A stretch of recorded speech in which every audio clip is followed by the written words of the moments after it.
Baik. So kita akan go through satu persatu. Okay.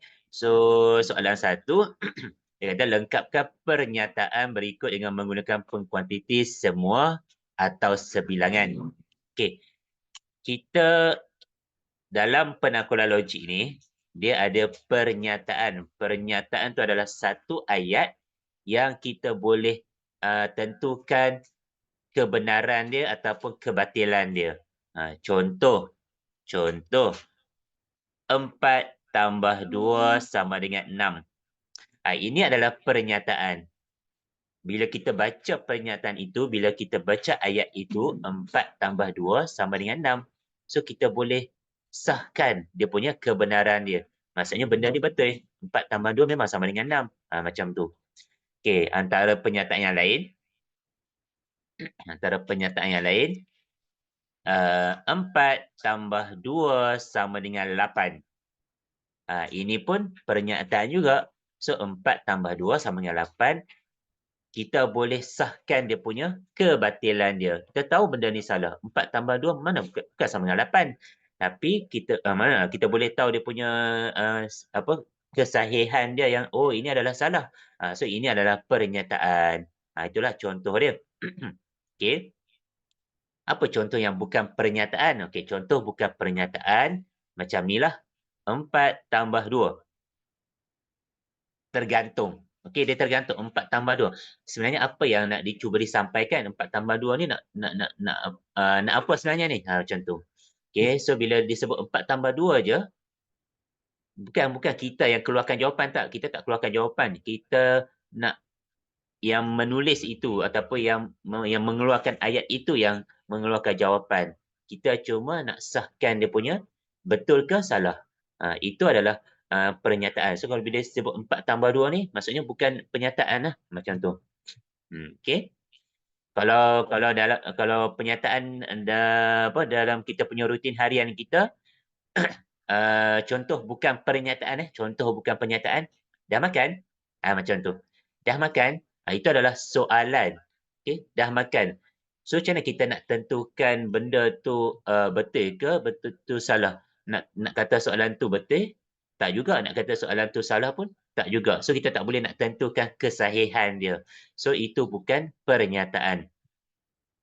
Kalau pernyataan dalam rutin harian kita, kata mungkin kita boleh ambil contoh, saya makan nasi ayam. Saya makan nasi ayam. So kita boleh sahkan, betul lah, sebab dia memang boleh makan nasi ayam, macam tu. Okey. So boleh jadi kita sahkan, tak betul, tak mungkinlah dia makan nasi ayam. Nampak, kita boleh sahkan dia punya kebenaran ataupun kebatilan dia. Itu adalah pernyataan. Okey. So sekarang ni kita nak tengok sama ada kita nak letak perkataan semua ataupun perkataan sebilangan. So kita tengoklah apa dia punya pernyataan dia. Okey, tempat kosong, persamaan kuadratik mempunyai dua punca yang sama.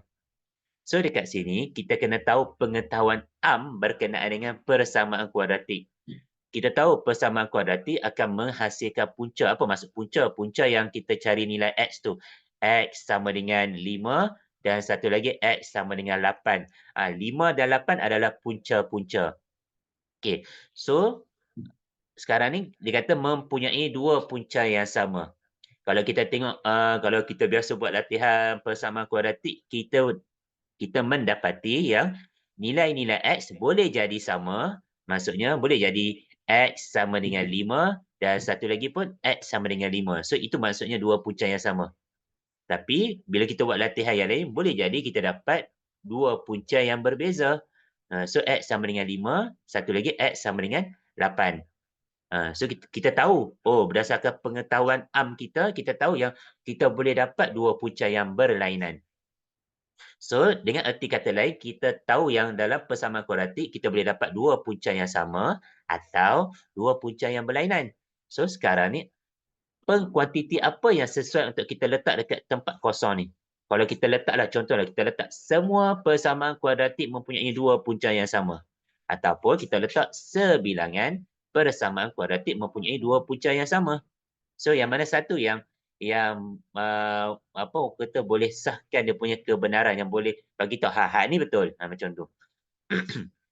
Kalau kita kata semua, maksudnya kita menafikan yang persamaan kuadratik tak ada dua punca yang berlainan. Okey, kalau kita letak perkataan semua lah, so which is salah. So jawapan yang betul adalah sebilangan. Sebab kita nak kata yang hanya sebilangan saja yang soalan-soalan persamaan kuadratik yang mempunyai dua punca yang sama. Sebab kita tahu ada sebilangan lagi, ada dua punca yang berlainan. Macam tu. Okey. So dekat sini, kita bolehlah kalau dalam rutin harian kita, dalam kehidupan harian kita kan, kalau biasa kita akan kata semua lelaki sama saja. Macam tu. Kan?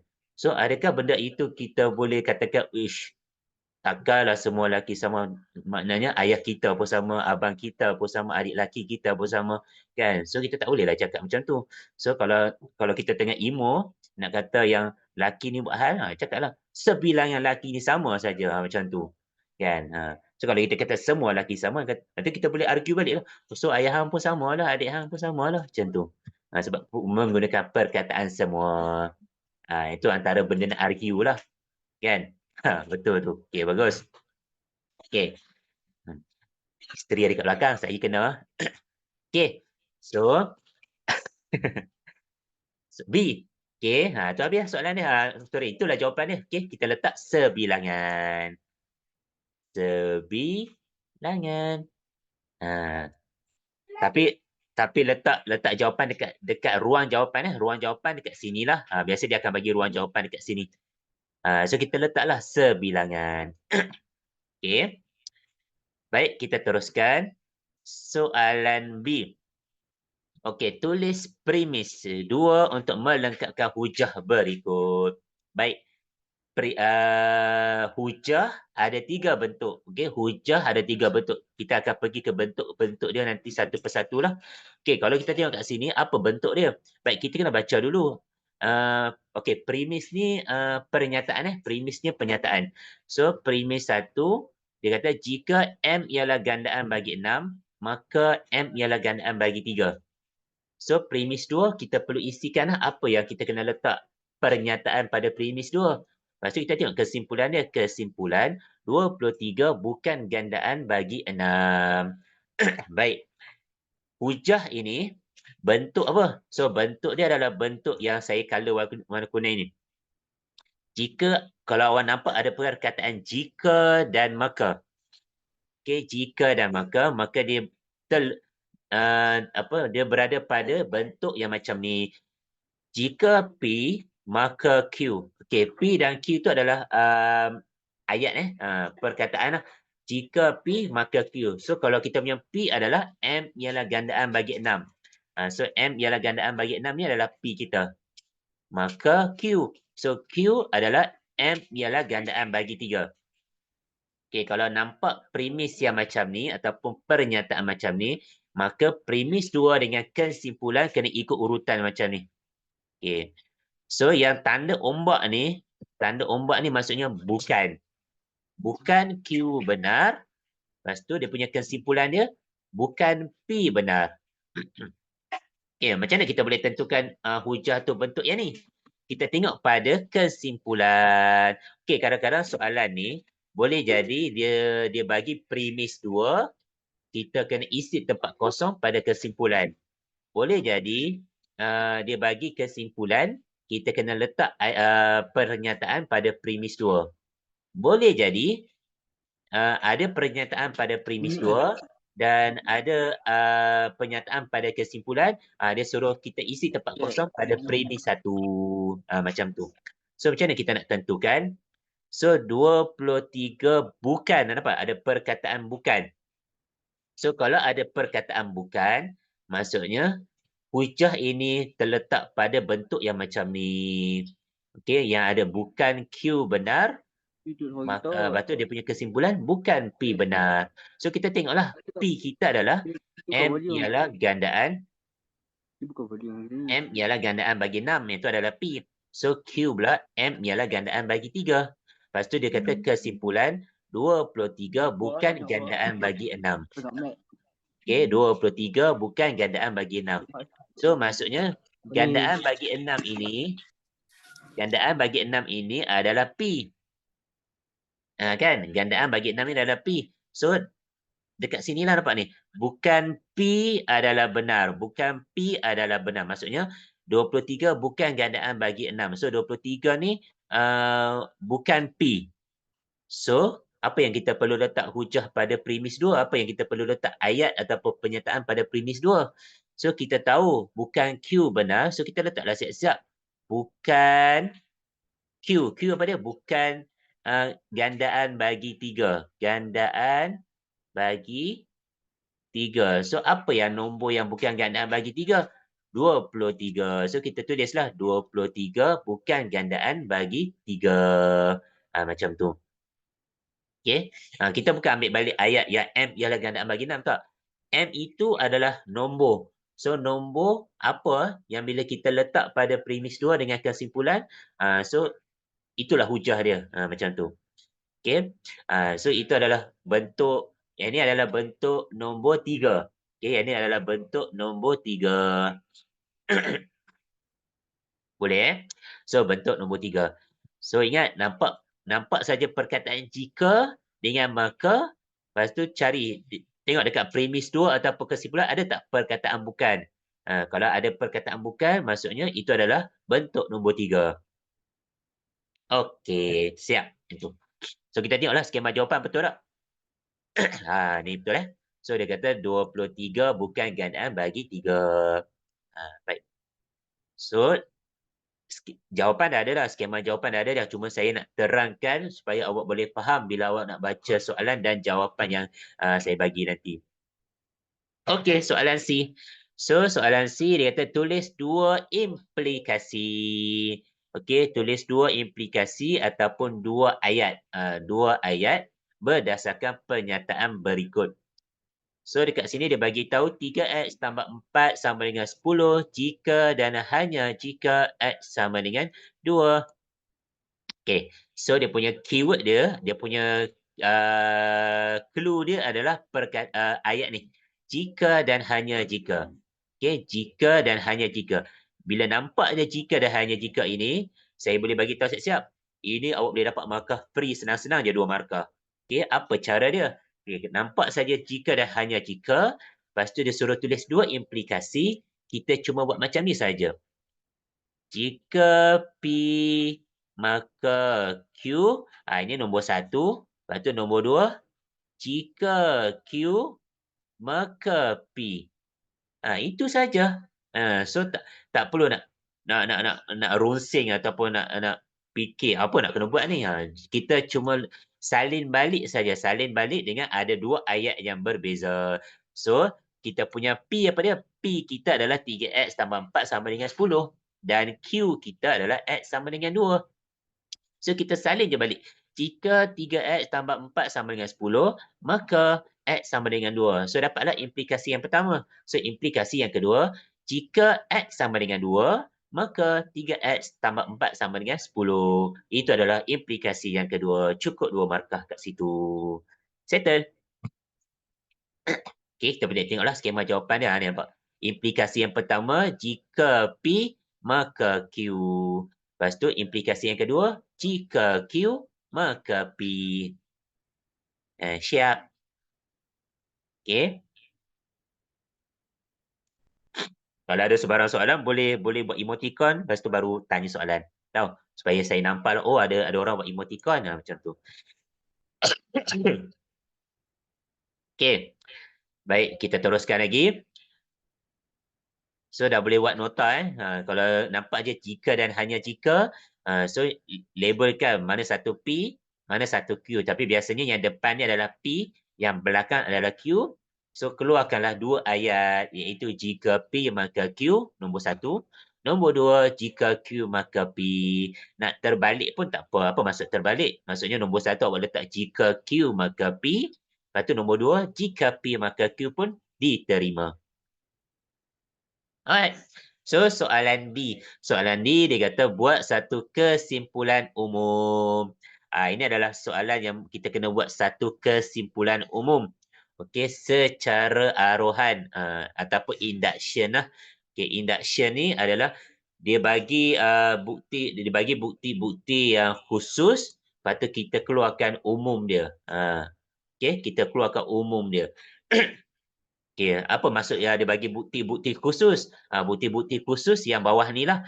Dia bagi tahu 7 sama dengan 3 darab 2 kuasa 1 tambah 1. Nombor 2, 14 ni kita dapat berdasarkan 3 darab 2 kuasa 2 tambah 2. Lepas tu nombor 3, 27 sama dengan 3 darab 2 kuasa 3 tambah 3 dan seterusnya. Macam tu.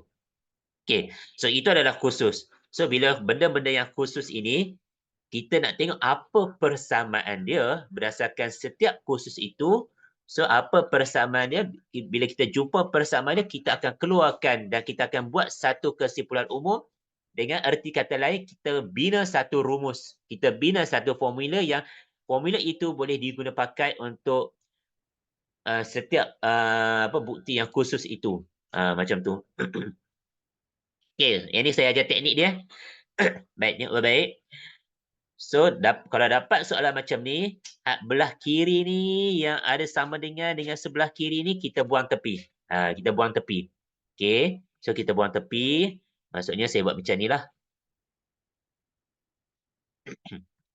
Okey, yang ni saya pangkah. Saya pangkah. Sorry. Dekat sama dengan tau. 3 ni jangan pangkah pula. Dia sama dengan nombor sebelah kiri sama dengan. Yang ni pangkah. Yang ni pangkah. Yang ni pangkah. Okey. Baik. Lepas tu kita salin mana yang sama pada setiap benda yang setiap peringkat itu, bukan setiap peringkat, setiap bukti-bukti itu, apa yang sama? Kita tengok. Angka 3 ni sama. So kita salin dulu. Angka 3 ni sama. Kurungan pun sama. Lepas tu kita tengok 2. 2 pun sama. Kita tulis 2. Lepas tu tutup kurungan pun setiap bukti tu ada tutup kurungan pun sama. Lepas tu kita tengok kuasa. Kuasa 1, kuasa 2, kuasa 3. Yang ni yang berubah-ubah. Yang berubah-ubah kita duduk diam-diam. Jangan buat apa-apa lagi. Lepas tu yang tambah setiap bukti khusus itu ada tambah. So kita salin tambah. Dan belakang ni 1, 2, 3 pun berubah-ubah. So benda yang berubah-ubah kita duduk diam-diam dulu. Tak payah buat apa-apa lagi. Baik. Bila mana disebut kesimpulan umum, kita nak bina satu formula yang mana kita boleh guna pakai untuk N kita yang bermula daripada 1, 2, 3 sampailah bila-bila. Maksudnya sampailah penghujung nombor. Kita tak tahu penghujung nombor tu berapa. Okay. So kita tulis macam ni siap-siap dulu. So kita tulis benda yang sama. Kemudian kita bagi tahulah yang di mana N sama dengan 1, 2. Maksudnya kita nak bagi tahu N sama dengan 1 pun kita boleh dapat jawapan. N sama dengan 2 pun kita boleh dapat jawapan. N sama dengan 3 pun kita boleh dapat jawapan. So sampailah bila-bila. Maksudnya sampailah penghujung nombor. So N ini dekat mana kita nak bubuh? N ini dekat nombor-nombor yang berubah-ubah. Contoh pada kuasa. Kuasa kan pada kuasa 1, kuasa 2, kuasa 3. So kita gantikan dengan huruf N. So, yang belakang ni pun 1, 2, 3 pun berubah-ubah. Pun kita gantikan dengan huruf N. So, siap. Inilah formula yang kita nak. So, formula dia apa? Ataupun kesimpulan umum dia apa? 3 darab 2 kuasa N tambah N. Di mana N itu bermula daripada 1, ataupun 2, ataupun 3 dan seterusnya. Macam itulah. Okey. Apa maksud dia? Maksudnya kalau let's say lah saya nak katakan N sama dengan 3. So saya masukkanlah 3 dalam N. So saya masukkan sajalah nak tunjuk. So 3 darab 2 kuasa N digantikan dengan 3. Kemudian tambah 3. So bila kita tekan kalkulator kita akan dapat 27.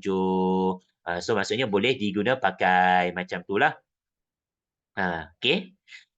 So kalau let's say lah soalan dia kata, okay, dapatkan nilai untuk N sama dengan 8. N sama dengan 8. So, bila mana kita dah ada formula ini ataupun kita dah ada rumus ini, so kita cuma masukkan saja 8 dalam N. So, kita masukkanlah 3 darab 2 kuasa 8 tambah 8. So, kita tekan kalkulator, kita akan dapatlah jawapan dia. So, maksudnya formula ini boleh diguna pakai untuk apa saja nombor. Macam tu. Itulah teknik dia. Okay, so teknik dia yang ada sama dengan sebelah kiri sama dengan tu kita abaikan. Lepas tu yang sebelah kanan ni kita cari mana yang sama. Kita salin dulu yang mana yang sama. Lepas tu yang berubah-ubah itu kita letak ataupun kita gantikan dengan huruf N. Habis. Itu saja. Siap untuk soalan 1. So, cukuplah 6 markah semuanya. 6 markah. So, senang-senang boleh dapat 6 markah dengan begitu saja. Okey. So, untuk soalan 1 ada sebarang soalan. Kalau faham, bolehlah buat emoticon. Emoticon bagus, senyum.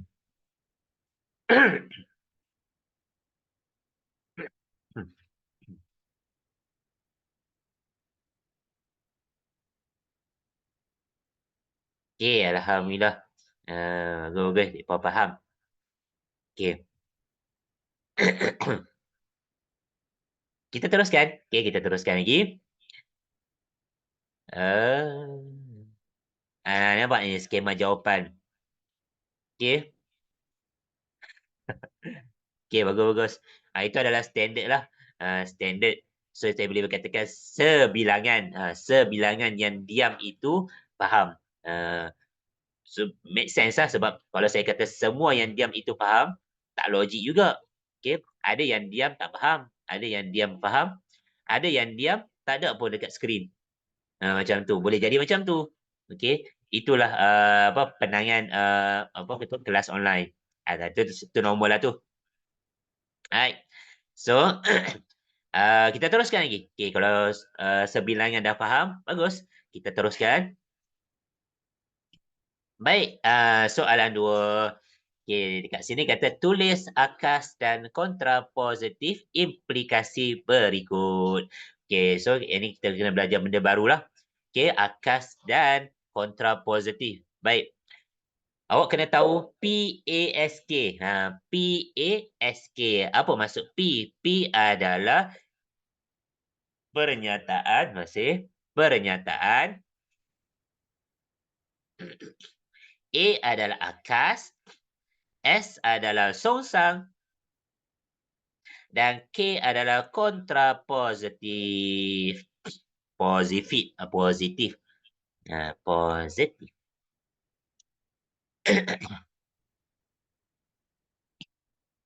Okay. So, apa maksud pernyataan akal songsang dengan kontrapositif? Baik. Kenapa saya buat color-color berpasangan? Okey. Pernyataan dengan songsang. Dia orang sepasang. Lepas tu akas dengan kontrapositif. Baik. Okey, bila saya sebut sepasang, ingat kalau pasangan mesti kena sekufu. Kan, betul? Okey. Apa maksud sekufu? Sekufu tu, okey, sekufu adalah pasangan ini mesti berlawanan sifat. Kebanyakan orang silap bila kata pasangan ni, oh dia kena sama sifat. Oh kalau dia ni suka color merah, saya pun suka color merah, oh jodoh. Bukan. Okey. Dia kena sekufu. Sekufu tu kena berlainan sifat, berlainan kegemaran. Kalau saya suka warna merah, so isteri saya mesti kena suka warna purple. So barulah sekufu. So yang kalau duk kata apa nak pakai baju sedondon semua tu sebelum kahwin tu, yang tu bukan itu bukan sekufu. Okey. So faham So bila saya sebut sekufu, maksudnya pernyataan dengan songsang, dia mesti pasangan yang berlainan sifat. Okey. Tak dengar ke? Ada yang dengar ke? Ada yang dengar. Ada yang tak dengar ke? Semua okey? Semua okey Okey. Okey, kalau yang tak dengar tu mungkin kemarin awak mute kot. Awak mute ataupun awak lowkan volume. Cuba kuatkan volume. Okey. So, pernyataan dengan songsang, akas dengan kontrapositif. Baik. Saya tulis siap-siap. So, pernyataan, saya tulis yang ni, pernyataan, ambil color lain. So, pernyataan jika P maka Q. Okey. Okey, jika P maka Q. Baik. Untuk akas dia terbalik. Okey, untuk akas dia terbalik. Jika Q maka P. Okey. So, pernyataan dengan akas dia terbalik saja. Okey, kalau pernyataan jika P maka Q, kalau akas dia jika Q maka P. Baik, songsang. Songsang, ingat songsang pasangan dia adalah pernyataan dan dia mesti berlawanan sifat. Okey, so kalau pernyataan jika P maka Q, so songsang dia mesti berlawanan. Apa maksud berlawanan? Berlawanan dia adalah jika bukan P, maka bukan Q. Macam tu. Okey, jika bukan P, maka bukan Q. Itu adalah songsang bagi pernyataan. Okey, begitu juga dengan kontrapositif. Kontrapositif adalah pasangan kepada akas dan dia berlainan sifat ataupun berlawanan sifat. So, kalau akas jika Q maka P, maka kontrapositif jika bukan Q, maka bukan P. Itu sahaja. Okey. So, dekat sini apa dia punya pernyataan dia? So, pernyataan dia adalah jika X sama dengan 4, maka 2X tolak 3 sama dengan 5. So, kita boleh bagi tahulah X sama dengan 4 ni adalah P dan 2X tolak 3 sama dengan 5 ni adalah Q. Okey. So, macam mana kita nak tulis akas dia? Akas kita terbalikkan saja. Okey, so akas adalah jika 2X tolak 3 sama dengan 5, maka X sama dengan 4. Dah siap dah satu markah. Lepas tu kontrapositif pula yang berlawanan dengan akas. So iaitu okey, kalau untuk ada sama dengan, kita tak bolehlah buat macam ni. Oh, jika X bukan sama dengan 4, tak boleh buat macam tu. Okey. Nak letak perkataan bukan itu pada pernyataan dalam bentuk ayat yang bukan, dalam bentuk ayat, dia bukan dalam bentuk, dia dalam bentuk ayat bahasa, tapi dia bukan dalam bentuk ayat matematik. Macam yang X sama dengan 4, 2X tolak 3 sama dengan 5 ni, ini adalah ayat matematik. So kalau ayat matematik, kita nak buat bukan, kita tak boleh letak ayat bahasa ataupun kita tak boleh letak perkataan bahasa. Kita tak boleh buat macam ni, X bukan sama dengan 4. Tak boleh. So, macam mana kita nak gunakan perkataan matematik yang menunjukkan bukan. So, yang menunjukkan bukan adalah yang ni. X bukan 4. Macam tu. X bukan 4. Kalau yang X sama dengan 4, maksudnya X memang 4. So, kita nak lawan sifat dia ataupun nak berlawanan dia, kita bagi tahu X bukan 4. So, X tak sama dengan 4. Okey, itulah jawapan dia. So, kita tengoklah. Nampak ni. Akas, jika 2X tolak 3 sama dengan 5, maka X sama dengan 4. Kontrapositif dia mesti berpasangan dengan akas. Kita salin balik yang dengan akas tu, cuma kita berlawanan dia. Kalau akas bagi tahu sama dengan, so kontrapositif berlawanan dia, tak sama dengan. So, jika 2X tolak 3 tak sama dengan 5, maka X tak sama dengan 4. Siap 2 markah. Okey. So, itulah nota penting lah PASK. Okey, Pascal. Baik. So, settle untuk akas dan kontrapositif. Soalan B, buat satu kesimpulan umum. Nampak saja buat satu kesimpulan umum. Dan dia bagi bukti-bukti khusus ini. So, kita dah tahu dah. Oh, yang ni markah mudah ni, kita boleh conquer ni. So, kita buat teknik je sama-sama. Kita buat teknik sama-sama. So, yang ada sama dengan sebelah kiri sama dengan ni, kita padam. Okey. Lepas tu, kita salin balik dekat ruangan jawapan tau. Dekat ruangan jawapan nanti. Kat ruangan jawapan kita bubuh, 8. Lepas tu, 1, 2, 3, 4 ni kan berubah-ubah. So, kita letak siap-siap huruf N. Lepas tu, kuasa 2. Okey, semua kuasa 2. Salin balik kuasa 2. Dan tolak pun masih sama. Dan 4 pun masih sama. Okey, itulah dia punya rumus dia ataupun formula dia. Tapi jangan lupa bagi tahu, oh 8 darab N kuasa 2 tolak 4, di mana N ini bermula daripada 1, 2, 3 dan seterusnya.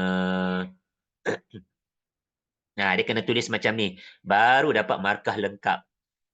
Ni, nampak tak? Okey, 8N kuasa 2. Kalau dia tak ada kurungan pun tak jadi masalah apa sebab kita tahu yang kalau nombor dengan huruf duduk rapat-rapat bermaksud darab. Okey, kalau awak nak letak kurungan pun tak jadi masalah. Okey, so 8 darab N kuasa 2 tolak 4 di mana N sama dengan 1 atau 2 atau 3 dan seterusnya. Kena buat 3 titik tau.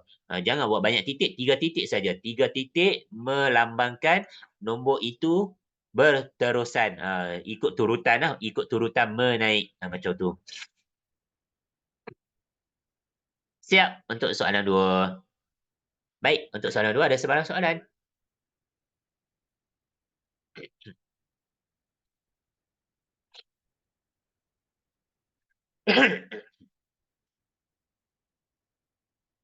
Okey, alhamdulillah. Okey, kalau awak perasan untuk semua modul yang saya tolong bagi kat awak tu cuma ada 10 soalan saja. So 10 soalan tu dia tunjuklah beberapa soalan yang pattern dia yang berlainan. Maksudnya dia kalau dia dia tunjuk semua jenis semua pattern lah. Semua pattern soalan ada dalam modul tu. So kalau kita faham pattern tu, lepas tu kita buat banyak latihan, insya-Allah okey. Okey. Soalan 3. Soalan 3, soalan 3. Okey. Soalan 3A. Nyatakan sama ada pernyataan ini benar ataupun palsu. Okey. Bila dah ada pernyataan, sekarang ni kita nak tentukan, tentukan betul ke salah. Betul ke palsu. So, dekat sini apa pernyataan dia? Pernyataan dia adalah 9 ialah nombor perdana dan 9 adalah nombor ganjil. Baik. Yang ni adalah pernyataan majmuk. Kan you all kan belajar bahasa Melayu. Majmuk. Majmuk apa maksud majmuk? Ada gabungan dua ayat. Okey. Dua ayat digabungkan dengan menggunakan perkataan majmuk iaitu dan atau apa tetapi macam tu kan. Okey. Baik. Kalau untuk dan kalau untuk dan kalau salah satu pernyataan itu salah, semua salah. Okey. Boleh Faham Kalau dia macam ni. Kalau dua-dua betul, so semua betul. Kalau salah satu salah, semua salah. Untuk dan. Untuk dan. Satu lagi perkataan majmuk atau. Okey, kalau atau dua-dua betul, betul. Salah satu betul pun betul. Kalau dua-dua salah, salah. Macam tu. Okey, so boleh buat nota kat situ lah. Okey, so untuk dan, dan ada je salah satu salah, semua salah. Maksudnya palsu lah. Okey, kalau atau, dia mesti dua-dua itu palsu. Baru kita boleh bagi tahu pernyataan penuh itu adalah palsu. Okey, boleh? Okey, so sekarang ni kita nak tentukan sama ada benar ataupun palsu. So kita kena ada pengetahuan umum ataupun pengetahuan am berkenaan dengan nombor perdana dan nombor ganjil. Apa maksud nombor perdana? Nombor perdana adalah nombor yang hanya boleh dibahagi tepat dengan dirinya sendiri dan juga satu. Okey, bila disebut boleh dibahagi tepat itu, maksudnya kita kalau tekan kalkulator, okey, dia tak ada baki. So dia hanya boleh bahagi dengan dirinya sendiri dan hanya dengan satu sahaja. Tapi kalau dia boleh bahagi tepat dengan nombor lain, dia bukan nombor perdana. Okey, so kita tengok 9. 9 boleh dibahagi tepat dengan dirinya sendiri iaitu 9. Betul, dapat 1. 9 boleh dibahagi dengan 1. Kita dapat 9. Lepas tu kita nak check 9 boleh tak bahagi dengan nombor lain dengan tepat. So kita cubalah 9 bahagi dengan 3. So, cuba semua tekan kalkulator 9 bahagi dengan 3. Boleh dapat nombor bulat. Maksudnya tak ada baki betul. So, dapat nombor 3. So, maksudnya 9 bukan nombor perdana sebab dia boleh bahagi tepat dengan nombor selain 1 dan dirinya sendiri. So, kita boleh bagi tahu 9, yang ayat pertama ini adalah palsu. Lepas tu ayat yang kedua, nombor ganjil 9 adalah nombor ganjil. Okey, nombor ganjil adalah 1, 3, 5, 7, 9, 11 dan seterusnya. Nombor genap 2, 4, 6, 8 lah. Seperti yang mana you all tahu. So, 9 adalah nombor ganjil. Betul? Okey, benar. Tapi bila mana ada perkataan dan, palsu dan benar, maka pernyataan penuh ini jadi palsu. So habis itu je jawapan dia. Palsu. Tulis macam tu je. Palsu. Dah dapat 1 markah. Okey. Settle soalan A dan B. So B, tulis akas dan kontra positif bagi implikasi berikut. So ingat yang tadilah, saya ulang balik. PASK. So ini adalah pernyataan yang diberi. Jika X tambah 3 sama dengan 7, maka X sama dengan 4. So akas dia apa? So akas dia kita cuma terbalikkan sahaja. So jika X sama dengan 4, maka X tambah 3 sama dengan 7. Dan kontra positif dia adalah berlawanan sifat dengan akas. So, jawapan dia apa? Jika X tak sama dengan 4, maka X tambah 3 tak sama dengan 7. So, ingat kalau ayat matematik, kalau nak sebut bukan, kena buat simbol yang macam ni. Tak sama dengan. Okey, jangan tulis X tambah 3 bukan sama dengan 7. Jawab macam tu. Okey, kalau awak buat macam ni, X tambah 3 bukan sama dengan 7. Salah lah.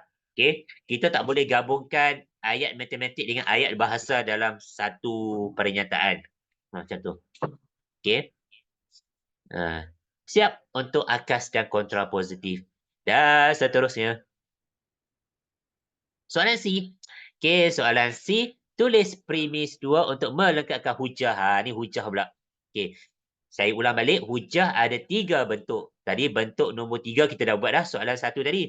Ini bentuk nombor 1. Okey. Bentuk nombor 1. Okey, bentuk nombor 1 dia bagi tahu premis 1 semua A ialah B. Lepas tu premis 2 C ialah A. Lepas tu kesimpulan C ialah B. So kita tengoklah hujah ni. So dia kata semua nombor genap boleh dibahagi tepat dengan 2. Oh, ada perkataan semualah. Macam tu. Ada perkataan semua. So kita tahulah hujah ini jatuh pada bentuk nombor 1. So semua nombor genap boleh dibahagi tepat dengan 2. Lepas tu premis 2 dia suruh isilah. So kita tahu dalam premis 2 kita akan letak C ialah A. Sekarang ni kita kena kenal pasti dulu apa yang mana satu A, yang mana satu B, yang mana satu C. So dekat premis 1 kita dah boleh dapat A dengan B. So A adalah nombor genap dan B adalah dibahagi tepat dengan 2. Okey. Semua A ialah B. Semua nombor genap. So nombor genap ialah A. Lepas tu ialah B. B itu adalah biasanya perbuatan ataupun apa nak bagi tahu dia punya apa yang dibuat oleh A itu atau apa uh, adjektif kepada A itu. Ataupun apa sifat kepada A itu. Sifat kepada A itu. So semua nombor genap adalah A. Boleh dibahagi tepat dengan 2. So boleh dibahagi tepat dengan 2 itu adalah perbuatan ataupun sifat. So sifat itu adalah B. Oh, bagus. 8 ialah nombor genap. So maksudnya awak dah faham lah. Okey, berarti kita tengok ada tak C. C 8. 8 adalah C. So 8 adalah C. Boleh dibahagi tepat dengan 2 kan? B. So kalau kita tengok bentuk nombor 1 ni, semua A ialah B. Lepas tu C ialah A untuk premis 2. So kita boleh tulis 8 ialah nombor genap. Kan senang? Okey. Habis. Itulah bentuk 1 untuk hujah. Tadi awak dah tahu bentuk 3, lepas tu awak dah tahu bentuk 1. Sekarang ni saya tambahkan bentuk 2. So, alang-alang lah. So, bentuk 2. Jika P maka Q untuk premis 1, premis 2, P benar. Okay, dia sama macam bentuk 3 tadi. Kalau kita ingat bentuk 3 tadi, bentuk 3 tadi, jika P maka Q. So, premis 2 bukan Q benar. Lepas tu kesimpulan bukan P benar. So, bentuk nombor 2 pun lebih kurang. Cumanya dia punya sifat dia adalah buang yang bukan tu. So, bukan ni. Nombor 2 ni Q benar. Okay, Q benar. So, Q benar. Dan kesimpulan dia P benar. Ini bentuk nombor 3. Bentuk nombor 2. Maafkan saya, bentuk nombor 2. Okay. So, boleh salin lah. Nak screenshot pun boleh. Okay, itu untuk hujah. Untuk hujah. Hujah ada 3 bentuk. Itu cara nak kenal pasti dia lah. Baik, soalan D. Untuk pengetahuan semua, untuk soalan yang melibatkan penaklukan logik, dia akan bagi satu soalan yang macam ni, penuh. Macam dia bagi contoh lah, soalan 3, A, B, C, D, macam tu. Okay, dia tak adalah sedikit dekat soalan 2, lepas tu sedikit kat soalan 10, tak. Dia sekali lamsam. Okay, so boleh score lah untuk penaklukan logik ni. Okay, D. Buat satu kesimpulan umum. Nampak saja satu kesimpulan umum. So, kita dah boleh buat teknik dia lah. Okay, dekat sini hati-hati. Kita kena ingat, kita punya N mesti bermula daripada 1, kemudian 2, kemudian 3 dan seterusnya. Kita tulis set-set yang tu. Sekarang ni apa formula dia?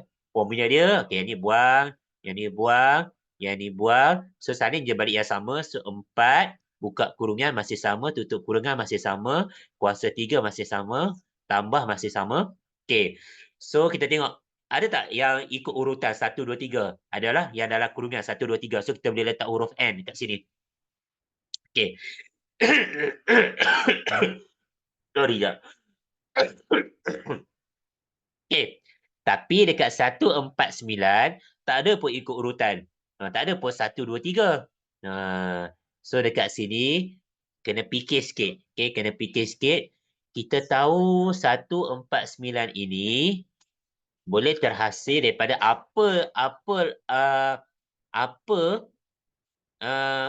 kerja yang kita buat itu, setiap peringkat itu sama. So, let's say lah kita letak 1, 2, 3. Sebab kita tahu dia kena ikut urutan 1, 2, 3. Okay, sekarang ni 1, 2, 3 ini, macam mana 2 ini boleh menghasilkan 4, macam mana 3 ini boleh menghasilkan 9, dengan keadaan kita buat kerja itu sama. Okay, apa maksud sama tu? Baik, saya bagi nampak. Okay, 2 kepada 4. Mungkin saya boleh buat darab. Okay, saya buat darab 2. Macam tu. So, kalau saya buat darab 2, semua peringkat pun saya kena buat darab 2. So, nak tengoklah boleh tak kita apply darab 2 pada setiap peringkat. So, kalau 3 darab 2 dapat 9. 3 darab 2 dapat 6. So, tak dapat 9. So, 1 darab 2 tak dapat 1. Dapat 2. So, bermaksud darab 2 bukan dia punya kerja dia. So, kita tak boleh darab 2. So, kita kena padamlah darab 2 ni. So, selain darab, apa lagi yang boleh buat? Tambah. Okay, so kita tambah. So, tambah 2. So, 2 tambah 2 dapat 4. Okay, lepas tu, kita tambah 2 pada setiap peringkat. So, 3 tambah 2 dengan 1 tambah 2. Dapat tak nilai itu? 1 tambah 2 dapat 3, tak dapat 1. 3 tambah 2 dapat 5, tak dapat 9. So, bermaksud pekerjaan tambah 2 itu salah. Itu maksud dia. Okay, kita kena buat satu kerja itu di mana kerja itu boleh diguna pakai ataupun diguna sama pada setiap peringkat. So, darab pun tak boleh, tambah pun tak boleh, bahagi lagi lah out. Tolak lagi lah out. So, apa lagi pekerjaan ataupun apa operasi ya, operasi. Kita ada tambah, kita ada tolak, ada darab, ada bahagi, ada kuasa, ada punca kuasa. Berarti kita try lah kuasa. Okay, so 2 nak kepada 4, kita kuasa 2. Okay. So kita cuba kuasa 2 pada setiap peringkat. So 3 kuasa 2 dengan 1 kuasa 2. So kita try lah, tekan 1 kuasa 2, dapat 1. Okay, cun. So 2 kuasa 2, dapat 4. 3 kuasa 2, dapat 9. So maksudnya kuasa 2 boleh diguna pakai pada setiap peringkat. Maka itulah kerja yang kita akan kekalkan. So kita akan bagi tahu tambah N kuasa 2. Ya, itulah formula dia. So jawapannya adalah 4 darab N kuasa 3 tambah N kuasa 2, di mana N kena bermula daripada 1, 2, 3 dan seterusnya. Macam, okey tak?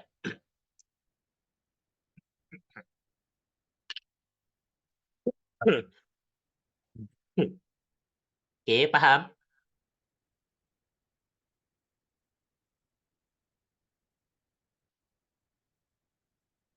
Okey. Baik, untuk soalan 3 ni. Soalan 3 ada apa-apa sebarang soalan?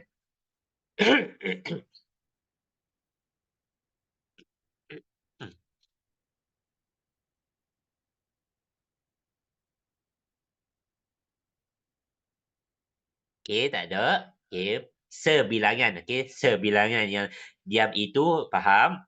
Okey, bagus. Tapi biasanya kalau kita akan guna perkataan semua lah. Okey, kalau kata semua faham, itu adalah sifat husnuzon. Okey, itu yang bagusnya.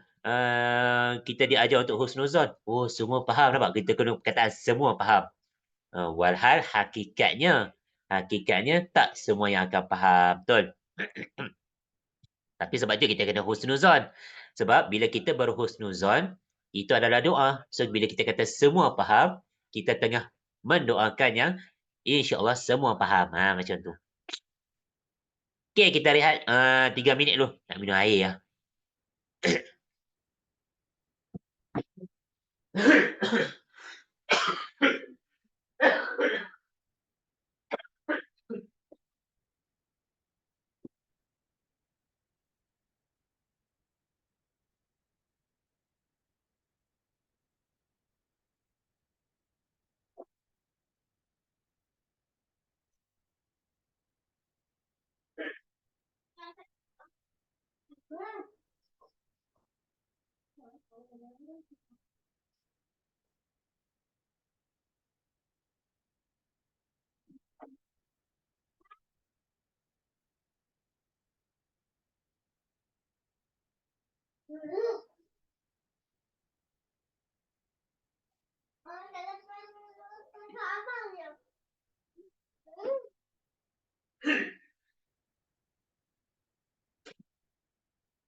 Okay, I'm back. I am back. Yang hujah tu, yang cara nombor 2 macam mana? Okey, yang nombor 2 macam mana? Okey, yang nombor 2 baik. Kalau yang bentuk nombor 2, dia kata jika P maka Q, Q benar, P benar. Okey, contohlah, contoh. Contoh dia kata,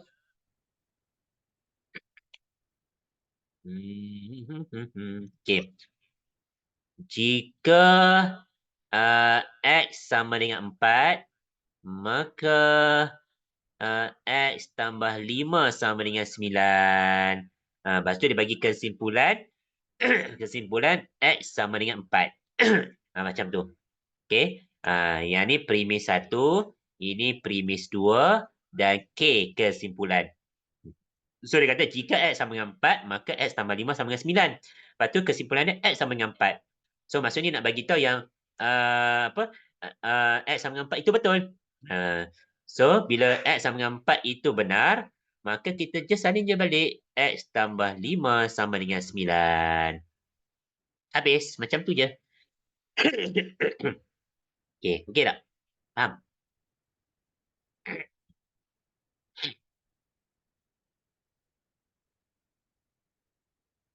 Okey, bagus. Alhamdulillah. Okey, pastikan semua dah bersarapan ataupun tengah bersarapan, saja nak promote. Mana dia? Kamera. Ni, ya Allah, isteri buat, roti. Okey, roti pizza lah nama dia, roti pizza.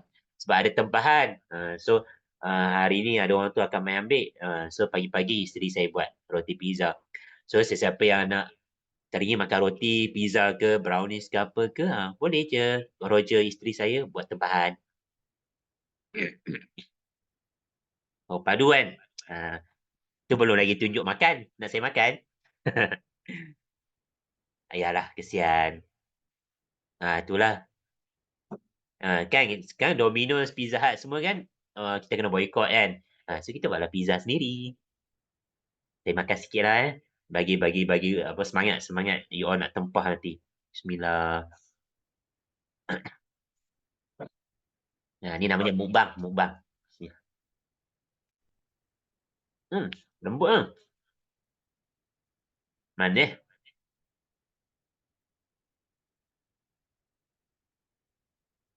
Hmm, ya Allah sedapnya. Okey. So kalau teringin nak makan, boleh buat tempahan kat isteri saya. Nombor, alamak nombor mana saya nak ingat nombor. Nombor bisnes. Nanti saya bagilah. Okey. Sabar-sabar lap dulu air liur tu. Nanti menitik kat handphone rosak nanti. Bukan macam memang sedap. Bukan macam sedap, memang sedap. Okey, jom kita teruskan.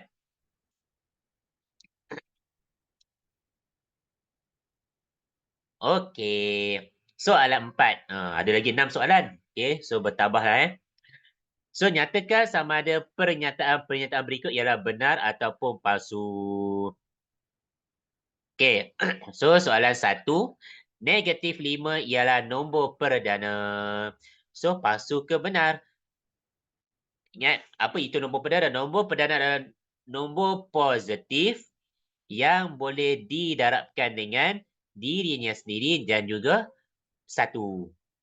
Okey. So, nampak saja negatif, so palsulah sebab dia bukan nombor positif. So, jawapan dia palsu. Okey, kita tengoklah jawapan dia. Palsu, nampak? Okey.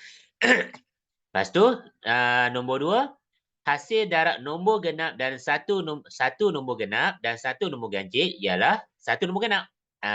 So kita boleh cuba sebab ini adalah pengetahuan am. So kita boleh cuba. So let's say lah nombor genap 2, lepas tu darab, dia kata hasil darab. So darab dengan nombor ganjil. Nombor ganjil let's say lah 3. So kita cubalah tekan 2 darab 3 dapat apa? Dapat 6. So hasil dia adalah nombor genap. Ish, tak puas hatilah. Kita buat nombor lain. 4 darab dengan 5. Genap darab dengan ganjil. So dapat berapa? 20. 20 pun genap. So bila mana kita dah cuba 2 kali, so kita dah yakin, so baru kita bagi tahu yang pernyataan ini adalah benar. So ini adalah palsu, ini adalah benar. Senang kan? Okey. Dia akan jadi senang bila mana kita ada pengetahuan umum berkenaan dengan dunia matematik. Dunia matematik. Baik. Soalan B ni susah sikit. Soalan B ni kita kena ada pengetahuan am dan kena buat pengiraan. Okey, tengok Raja 4 menunjukkan 3 corak pertama daripada satu jujukan corak-corak. Okey.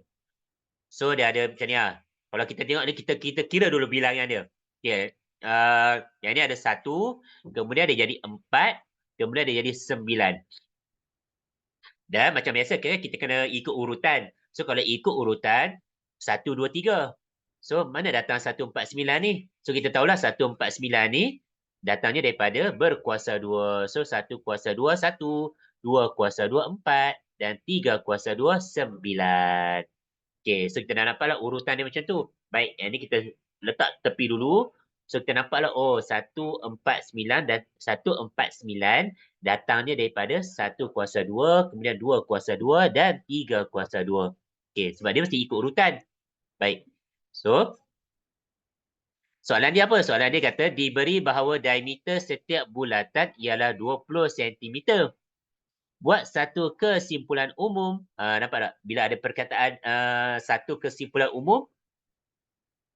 Tapi cikgu, sebelum ni, soalan sebelum ni, semua kan buat urutan yang ada sama dengan kan? Yang macam tu saya bolehlah buat macam tu. Teknik dia mudah. Tapi yang ni dia bagi gambar rajah. Oh, gambar rajah macam mana pula? Yang ni kita belajar teknik gambar rajah pula. Baik. So dia bagi tahu satu kesimpulan umum secara aruhan bagi luas kawasan tidak berlorek. Okey, luas kawasan tidak berlorek. Baik. Apa maksud kawasan tidak berlorek ni? Okey, kalau kita tengok kat sini, kita ada bentuk segi empat sama. Okey, segi empat sama. Bahkan ada bulat kecil ni. Bulat kecil ni. So maksudnya segi empat tolaklah dengan segi empat tolaklah dengan bulatan, kita akan dapat kawasan warna putih. Sebab dia nak luas kawasan tidak berlorek. Dia nak luas kawasan tidak berlorek. So kawasan tidak berlorek adalah kawasan putih. Okey. So maksudnya yang luas segi empat tolaklah dengan luas bulatan, kita akan dapat luas kawasan tidak berlorek. So kita kena dapatkan satu persatu punya luas. Okey, macam mana? Baik. So, luas segi empat adalah panjang kali lebar. Okey, ni bentuk dia. Bentuk segi empat, panjang kali lebar. So, dia bagi tahu diameter bulatan ialah 20 sentimeter. Sorry. Okey. So, diameter adalah daripada hujung ke hujung yang melalui pusat bulatan. Itu adalah diameter. Okey, pusat bulatan berada di tengah-tengah. So, diameter adalah satu garisan daripada hujung ke hujung. Okey, daripada hujung bulatan ke hujung bulatan, tapi melalui pusat. Melalui pusat bulatan. Pusat bulatan berada di tengah-tengah. So, diameter adalah satu garisan daripada bulatan ke bulatan, daripada hujung bulatan ke hujung bulatan melalui pusat bulatan dalam keadaan garis lurus. So, daripada sini sampai sini 20.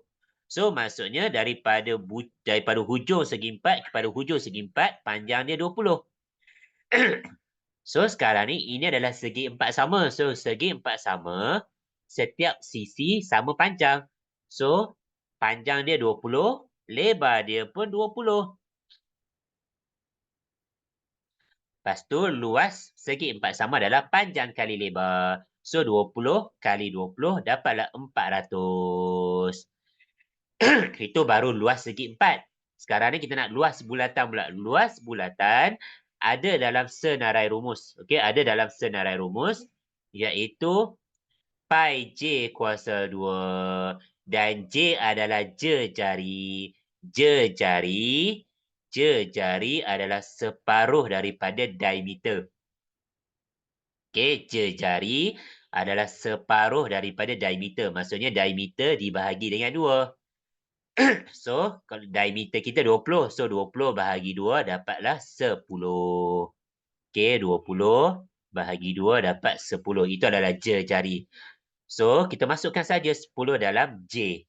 So, pi dalam 10 kuasa 2. So, tekanlah saja 10 kuasa 2. Kita dapat 100. So, 100 darab pi. Jadilah 100 pi. Okey. So, luas kawasan tidak berlorek adalah luas segi empat tolak dengan luas bulatan. Okey. Luas segi empat tolak dengan luas bulatan. So, luas segi empat adalah 400 dan luas bulatan adalah 100 pi. So, 400 tolak 100 pi. Okey. So, itu adalah benda yang samalah. Maksudnya, setiap jujukan itu ada 400 tolak 100 pi. So, kita akan bagi tahulah 400 tolak 100 pi.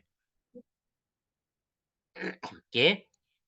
100 tolak 400 tolak 100 pi.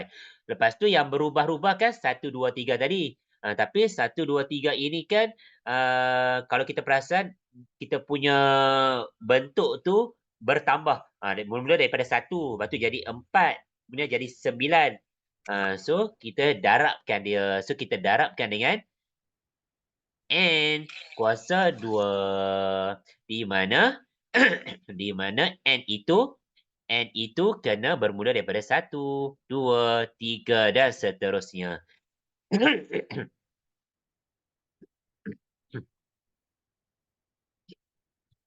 Okey, itulah jawapan dia. So, ni nampak ni, N kuasa 2 darab 400 tolak 100 pi. Okey, di mana N itu bermula daripada 1, 2, 3 dan seterusnya dengan 3 titik. 1, 2, 3, 4 pun boleh. Baik. Alah, susahlah cikgu, tak nak buat yang ni. Tak apa, tak payahlah buat. Okey, buat mana yang kita boleh buat. Okey. Macam tadi soalan ni kan. Soalan A tadi, dah dapat dah 2 markah pun dah cukup syukur dah. Okey. Yang ni berapa markah? Yang ni 5 markah. 5 markah, 3 markah. 3 markah je. Betul, target yang mudah dulu. Tapi ingat, uh, apa, definisi mudah maksud mudah setiap orang tak sama. Okey. Orang siapa yang buat banyak latihan dan faham apa yang dia buat latihan itu, dia akan rasa mudah. Tapi kalau orang yang buat banyak latihan tapi tak faham apa-apa pun, dia tak akan rasa mudah. Itu beza dia. Usaha sama, usaha buat latihan sama. Tapi dalam kepala ni, kefahaman itu yang memainkan peranan. Baik. So, seterusnya hitung luas kawasan tidak berlorek untuk corak kelima. So, sekarang ni kita dah ada rumus dia kan. Ni rumus dia adalah N kuasa 2 darab 400 tolak 100 pi, di mana N itu bermula daripada 1 ataupun 2 ataupun 3 ataupun 4 dan seterusnya. So, sekarang ni dia suruh cari luas kawasan tidak berlorek untuk corak kelima. So, kita cuma menggantikan 5 dalam N. So, kita gantikan 5 dalam N. So, 5 kuasa 2, lepas tu darab 400 tolak 100 pi. So, boleh tekan kalkulator. Sorry. So, pi dalam kalkulator ada tau. Tekan shift, saya tak ingat lah, tekan shift, tekan sama dengan kot. Cuba betulkan saya kalau saya salah. Betul tak? Betul tak?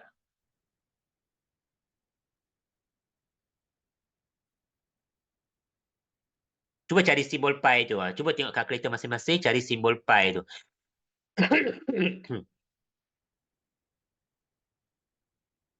Tak ada pun. Okey, sabar. Dekat dekat dekat sebelah answer. Ada tak simbol pi? Simbol pi dia macam ni. Tekan shift, lepas tu tekan cari simbol yang macam ni. Dia dekat bawah-bawah dekat sama dengan tu. Dekat negatif 10x. Okey. Dekat negatif 10x. Dia satu nerai dengan sama dengan. Jumpa kan? Tekan shift, lepas tu tekan butang tu. Jumpa. Okey, alhamdulillah. So, dapatlah jawapan dia. Apa? Ini apa dia? Ni lah. Kalau nak tulis macam ni pun boleh. Nak dapatkan nilai pun boleh. Ikutlah mana-mana. Yang penting awak memasukkan 5 dalam N itu pun dah cukup dah. Kalau bagi macam ni pun boleh. Bagi macam ni pun boleh. Siap. Okey. Habis. Untuk soalan 4. Okey. So, kita dah di pertengahan modul dah. Soalan 5. Tadi kalau soalan 1 sampai soalan 3 tadi, basic tau. Maksudnya asas nak bagi awak warming up, bagi faham. So, masuk je soalan 4 dan ke atas ni, dia dah mula dah berfikirlah. Adalah kebat-kebat dia sikit. Okey. So, soalan 5, A, lengkapkan pernyataan majmuk.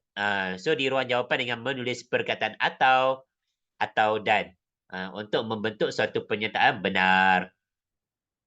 Baik. So, kita nak letak atau ke dan. So, kita tengoklah ada dua ayat dekat sini. 2 kuasa 3 sama dengan 6. Satu lagi 5 darab kosong sama dengan kosong. So, 2 kuasa 3 sama dengan 6 ini kita check lah. Kita tekanlah kalkulator. So, tekan 2 kuasa 3 sama dengan, tak dapat 6 lah, dapat 8. So, maknanya kita bagi tahu ini adalah palsu. Lepas tu 5 darab kosong sama dengan kosong. Kita tekan kalkulator. Kita dapat ini adalah benar. Lepas tu dia nak satu pernyataan benar. Dia nak satu pernyataan benar. So, bila mana salah satu itu palsu, untuk menjadikan satu pernyataan penuh itu benar, kita letak perkataan atau. Okey, jangan letak perkataan dan. Kalau dan, kita nak sebab dan dia kena dua-dua tu mesti dalam keadaan benar. Macam tu. Okey, itu je lah jawapannya atau. Dah dapat satu markah. Okey, lengkapkan hujah berikut. Yang ni dia bagi premis 2 dengan kesimpulan. Dia tak bagi tahu pun premis 1 tu apa. So kita nak tahu, yang ni bentuk mana? Bentuk 1 ke, bentuk 2 ke, bentuk 3. So kita tengoklah premis 2 dia kata 2 kuasa X tambah 1 sama dengan 16. Lepas tu kesimpulannya X sama dengan 3. Macam tu je. Okay. So kalau tengok dekat sini dia tak ada pun ada simbol tak sama dengan. Lepas tu dia tak ada pun bagi tahu yang ada perkataan lain. Perkataan lain ataupun C. Yang C ialah B, C ialah A tadi tu kan. So tak ada yang ni. So kita tahulah ini adalah P dengan Q. Okay. So dekat sini kita tulislah. Sebabkan dia ni dia pakai sama dengan, dia tak pakai sama dengan. Tapi bentuk bentuk 2 dan bentuk 3 dia punya premis 1 dia sama je. Okay, bentuk 2 dan bentuk 3 dia punya premis 1 dia sama dia, iaitu jika P maka Q. So kita tulislah jika 2 kuasa X tambah 1 sama dengan 16, maka X sama dengan 3. Habis, siap. Ni jawapan dia. Okay. Dan last sekali soalan C. Rajah 5 menunjukkan 5 poligon sekata dan sudut luaran bagi poligon tersebut. Baik, ini pun memerlukan pengetahuan berkenaan dengan poligon. Okey, dalam bab poligon kita kena tahu apa itu sudut luaran, apa itu sudut dalaman. Okey, so ini saya ajarlah terus.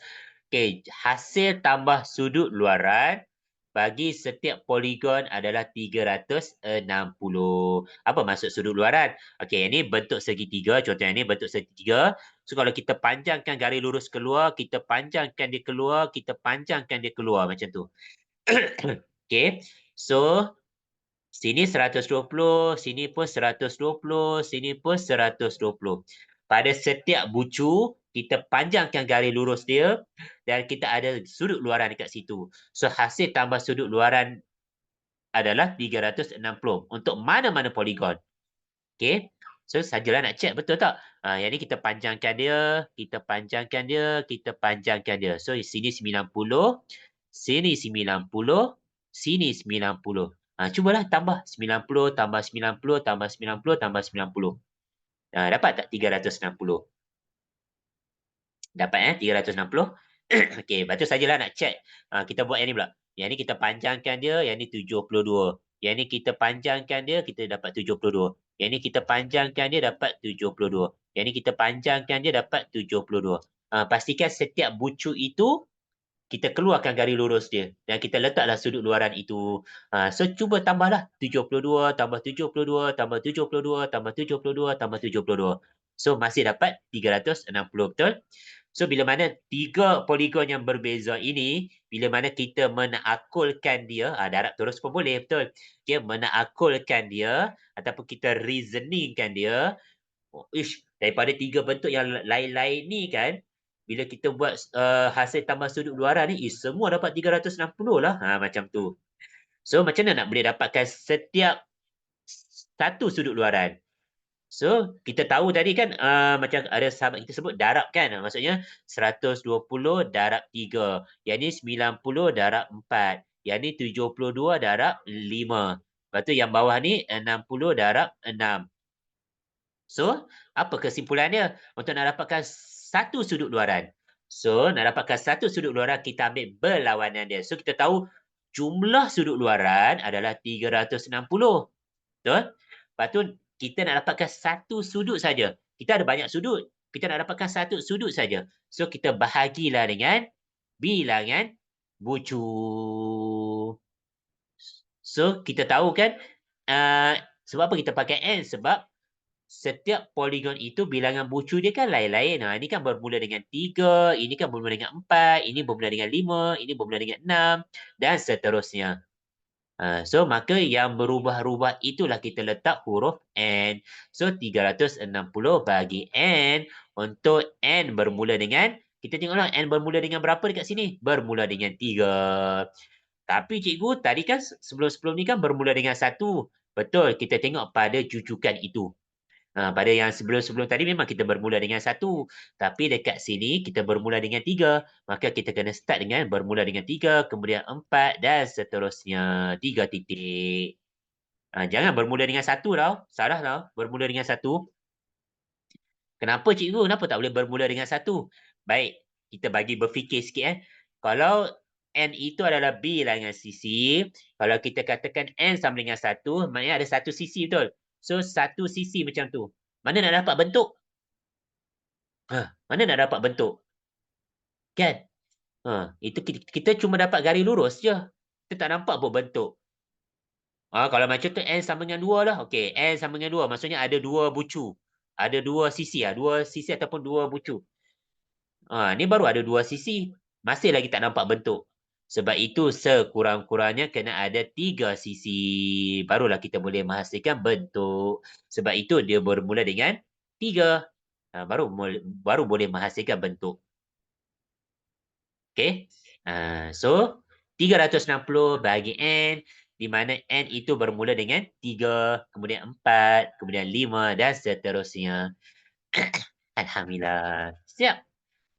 Settle soalan 5. Okey, setakat ni ada sebarang soalan?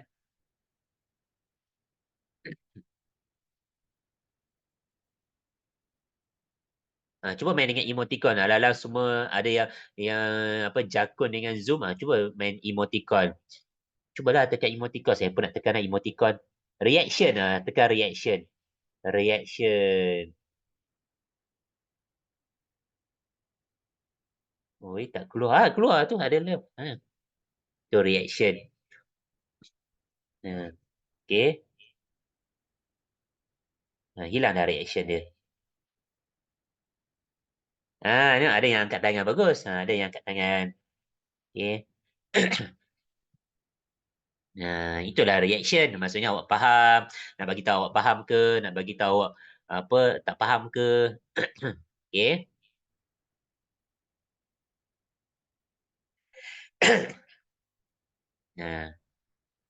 Itulah Zoom.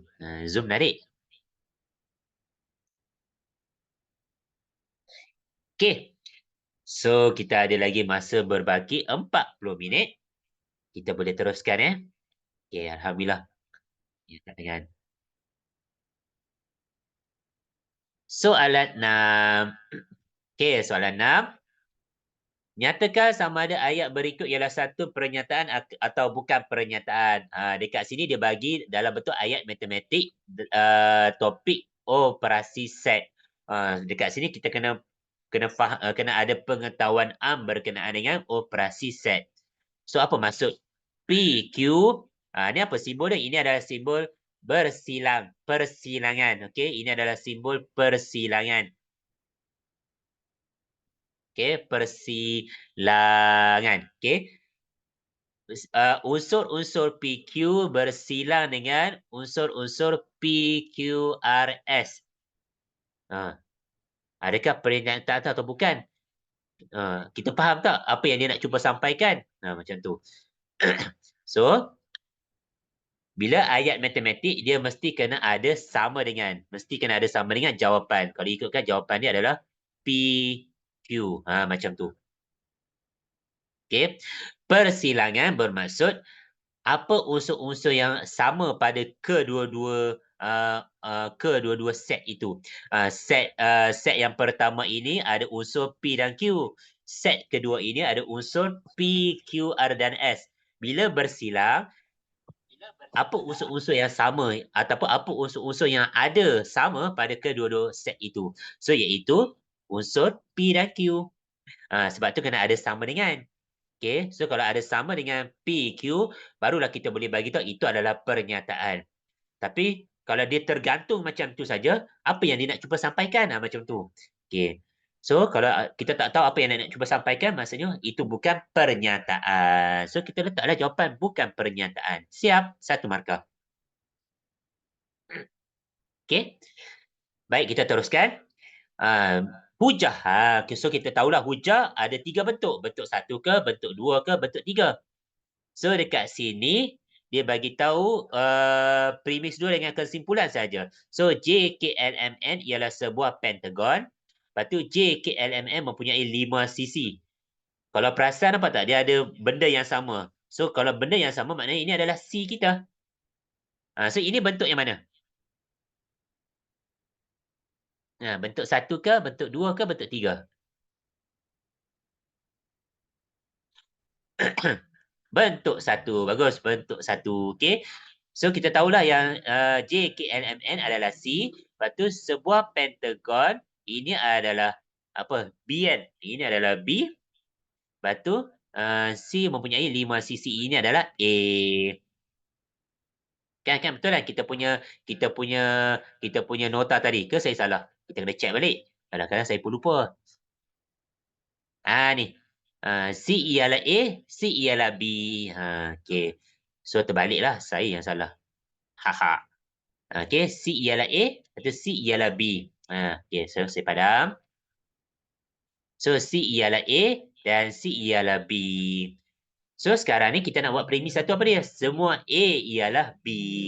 Semua A ialah B. So kita salin je. Semua A adalah semua pentagon mempunyai 5 sisi. Siap. Semua A ialah B. So semua pentagon itu B kita adalah mempunyai 5 sisi. Kan? So makin lama makin faham seronok kan? Okey. Settle untuk soalan hujah. Okey, soalan C. Satu kesimpulan. Oh ada sama dengan. So kalau ada sama dengan, legalah. So kita padam. Padam sama dengan nombor sebelah kiri. Padam. Lepas tu kita tulis siap-siap. N sama dengan 1, 2, 3 dan seterusnya. Lepas tu kita keluarkan rumus dia. So nombor 2 masih kekal sama. Kurungan masih kekal sama. Dan yang berubah-ubah kita letak huruf N. Lepas tu, hati-hati. Nampak tak? Dia punya kuasa dia 0, 1, 2, 3. Ingat, kita kena bermula daripada 1, 2, 3, 4. Kena ikut sama turutan.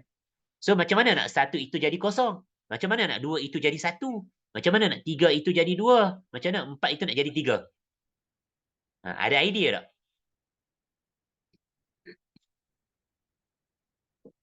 Nah, 1, 2, 3, 4 tadi betul lah. Dah ikut urutan kan? Punca kuasa. Okey, kita cuba punca kuasa. So kalau punca kuasa 1 dapat tak 0? Punca kuasa 1. Kalau punca kuasa 2 dapat tak 1? Punca kuasa 3 dapat tak 2? Punca kuasa 4 dapat tak 3? So kalau tak dapat maksudnya punca bukan. Kita cuba lagi. Apa lagi? Macam mana nak ingat kita ada 5 operasi tau. Kita ada 6 operasi. Kita ada 6 operasi. Kosong kuasa 1. Kosong kuasa 1. Okey, kalau kata kosong kuasa 1, maksudnya 1 kena kuasa 1 juga, 2 kena kuasa 1 juga, 3 kena kuasa 1 juga. Tapi tak ada perubahan. Dia macam ni. Yang ni, okey. Kan 1, 2, 3, 4. Lepas tu kan kuasa kosong, kuasa 1, kuasa 2, kuasa 3 ni kan. Dia punya 1, 2, 3, 4 tu dah cantik dah. Ikut urutan 1, 2, 3, 4. Tapi yang 0, 1, 2, 3 ni dia tak ikut urutan pun. Kalau ikutkan, kita kena ikut urutan juga. Dekat sini mesti 1, 2, 3, 4. Dia mesti ikut urutan juga. So sekarang ni, macam mana daripada 1 itu jadi 0, macam mana daripada 2 itu jadi 1, macam mana 3 itu jadi 2, macam mana 4 itu jadi 3. Kita ada operasi tambah, operasi tolak, darab, bahagi, kuasa dengan punca kuasa. Ha. Dan bila mana kita pilih mana-mana operasi, operasi itu mesti diguna pakai untuk semua peringkat. Sebab ada idea.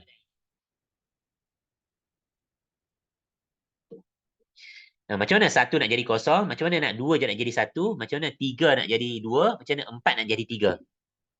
0 tambah 1. Tolak. Kita ambil terbalik Kita ambil terbalik sebab kita kena kita ingat saya punya ayat dia macam mana nak 1 jadi 0, bukan nak jadi 0 jadi 1 tak. 1 nak jadi 0. Okey, macam mana 2 nak jadi 1? Macam mana 3 nak jadi 2? So kita tolak. So kita tolak 1 dapat 0, 2 tolak 1 dapat 1, 3 tolak 1 dapat 2, 4 tolak 1 dapat 3. So bermaksud alhamdulillah bagus. Okey, bermaksud kita punya yang berubah-ubah ini adalah n kan. So, n kuasa n tolak 1. Tu jawapan dia. Okay. So, 2. Lepas tu darab n. Sebab n kan 1, 2, 3, 4. So, berkuasa n tolak 1. Tutup kurungan. Kemudian tambah 4. Sebab tambah 4, maintain je. Setiap peringkat sama je. So, itulah jawapan dia. Itulah formula kita. Siap. Okay. 2 darab n kuasa n tolak 1 tambah 4 di mana n itu bermula daripada 1, 2, 3 dan seterusnya. Ni jawapan dia. Okay. Alhamdulillah. Okay. Ada sebarang soalan lagi?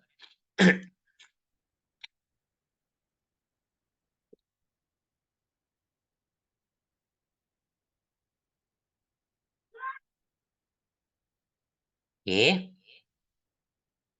Weh, Amal lama betul angkat tangan. Dia bukan buat reaction. Dia angkat tangan. Dia angkat. Dia rasanya dia angkat tangan ni.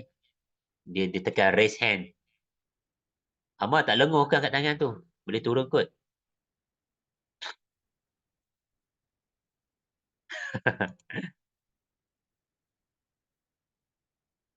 Okay. Kesian jenuh angkat tangan.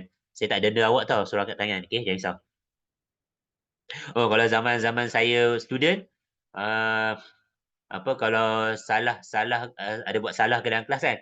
So kena pegang buku, lepas tu kena angkat tangan. Angkat buku kena angkat tangan. Woi, jenuh. So lenguh lah. Hmm.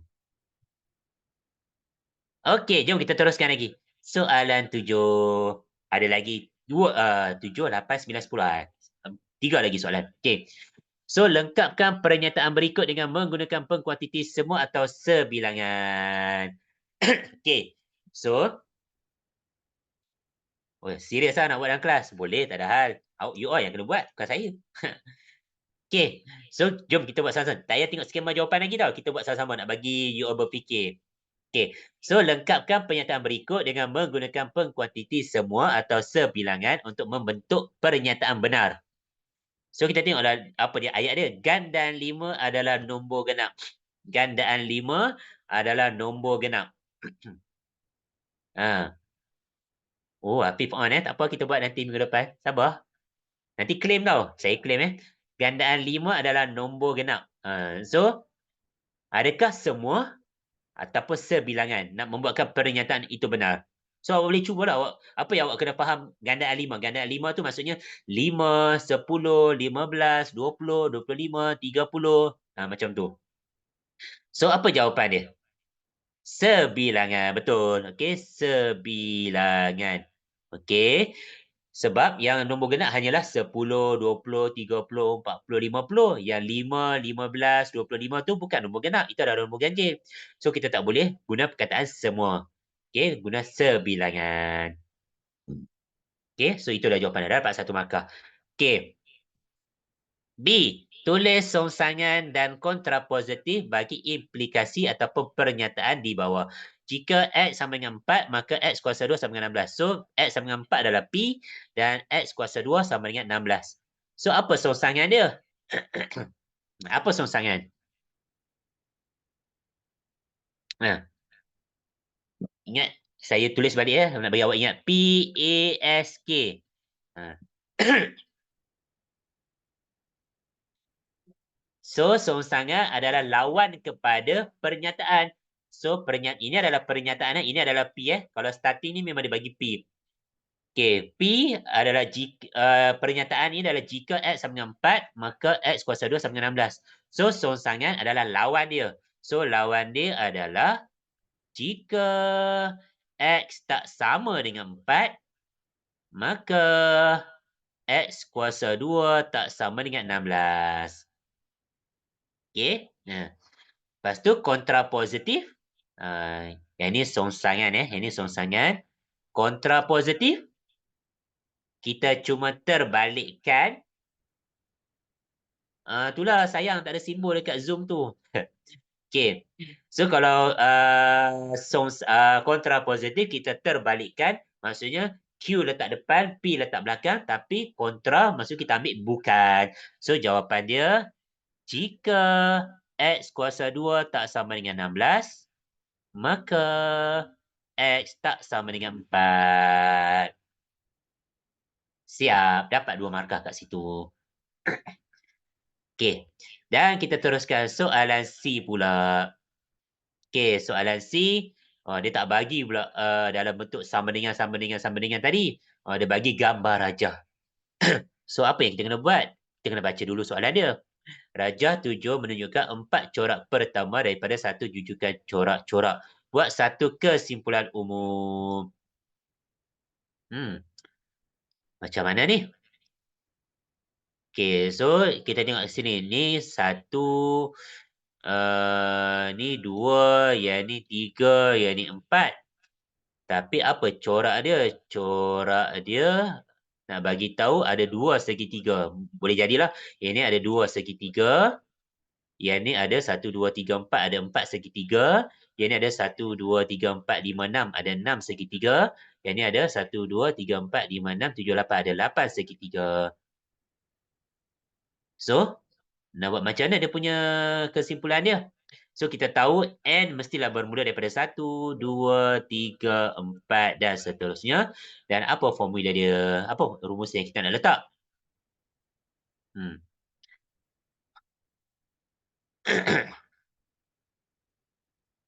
So, kita boleh letak huruf N sajalah kot.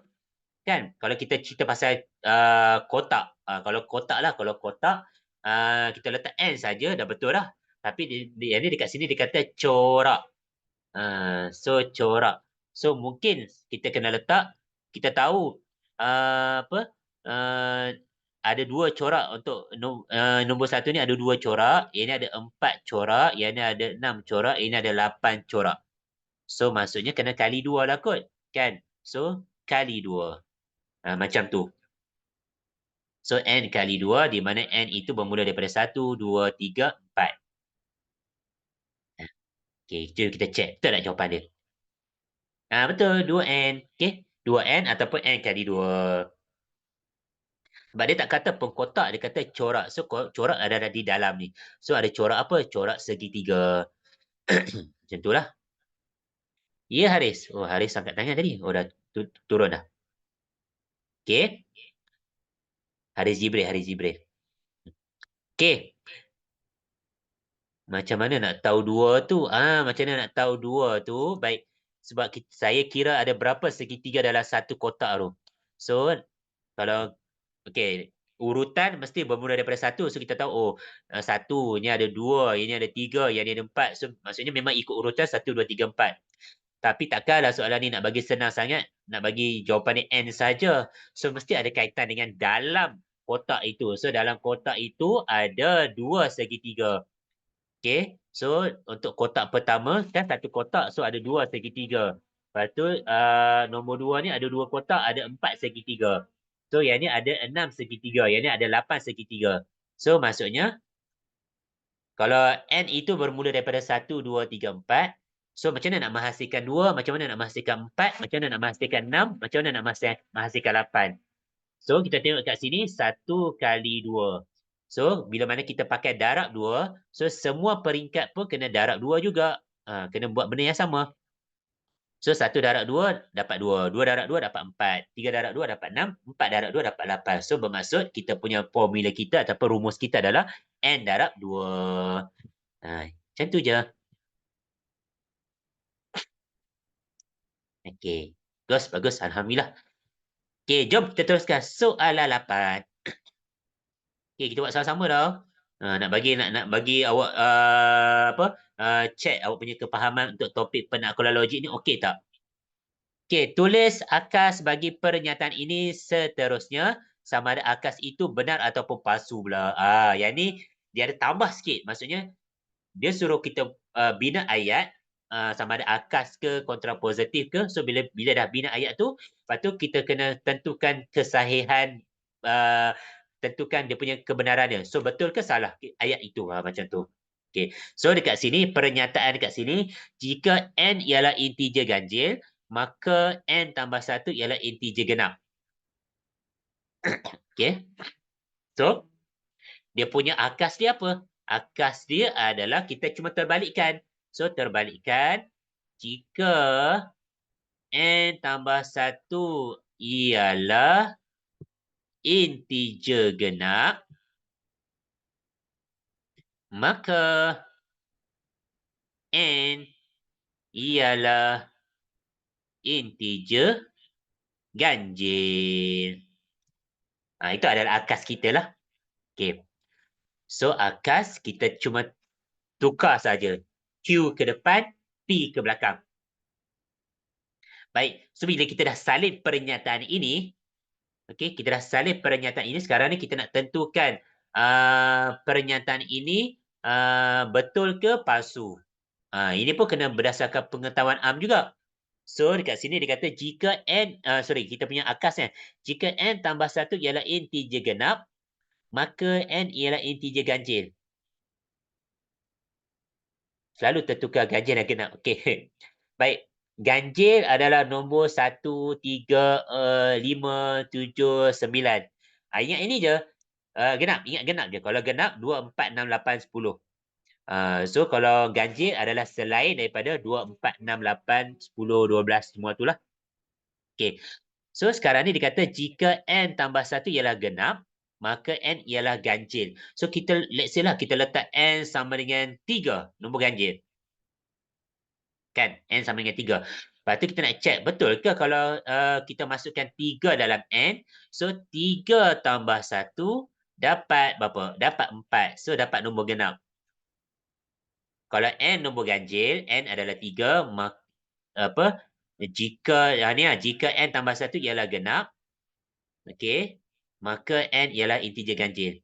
So, let's say lah, N tambah 1 adalah 4. Macam tu. Kita buat terbalik. So, N tambah 1 adalah 4. 4 itu adalah nombor genap. So, N berapa? So, N sama dengan, macam mana kita nak dapatkan nilai N? So, tambah 1 lawan dia apa? Lawan dia tolak 1. So, tolak 1. So, dapatlah N sama dengan 3. So, dekat sini dia kata N ialah ganjil. So, benar ke palsu?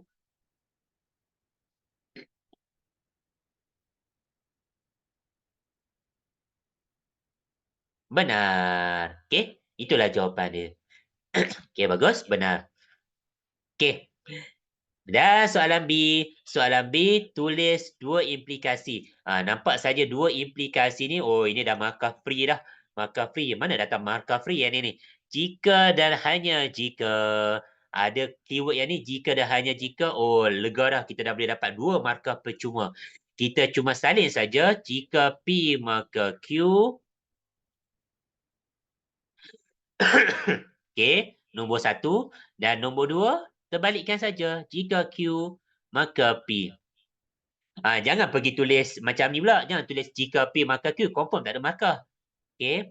Yang ni adalah nota saja. So, kita salin dah balik. Jika P apa dia? P adalah yang ni. Ni P. Ni P dan Q yang ni. N ialah integer. Ni adalah Q. Okey. So Sarina, jika n per n ialah satu pecahan, maka n ialah integer dengan kosong lebih kecil daripada m lebih kecil daripada n. Dah siap implikasi yang pertama. Lepas tu implikasi yang kedua, kita tukar saja, terbalikkan. Jika n ialah integer dengan kosong lebih kecil daripada m lebih kecil daripada n, maka m per n ialah satu pecahan. Siap, 2 markah percuma. Okey. Dan kita teruskan soalan C. So, soalan C, lega dah. Satu kesimpulan umum. So, satu kesimpulan umum ada yang ada sama dengan ni. So, mudahlah. So, kita padam yang ni. Kita abaikan. Lepas tu kita bagi tahu lah yang N mesti bermula daripada 1, 2, 3 dan seterusnya. 3 titik. Lepas tu kita salin yang mana yang sama kan. So 4 sama, kurungan sama, tolak sama, 3 sama. So yang berubah-ubah adalah 1, 2, 3, 4. Memandangkan 1, 2, 3, 4 pun dah ikut urutan. So kita tukar saja dengan huruf N. Kuasa pun sama, kuasa 2. Siap. Dah dapat 1 markah. So semua sekali 6 markah. So awak dah dapat 6 markah dengan begitu sahaja. Alhamdulillah.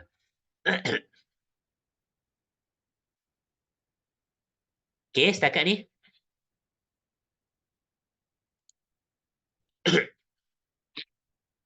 Buat reaction, buat reaction.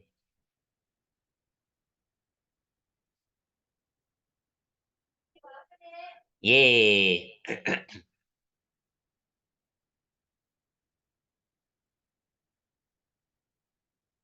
Okey. So boleh teruskan lagi ya.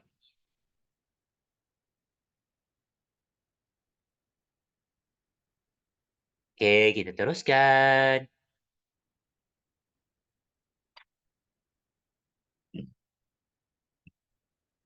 Soalan 9. Sikit lagi nak habis dah. Tentukan sama ada pernyataan berikut ialah pernyataan atau bukan pernyataan. X tolak 3 sama dengan 5. Pernyataan ke bukan?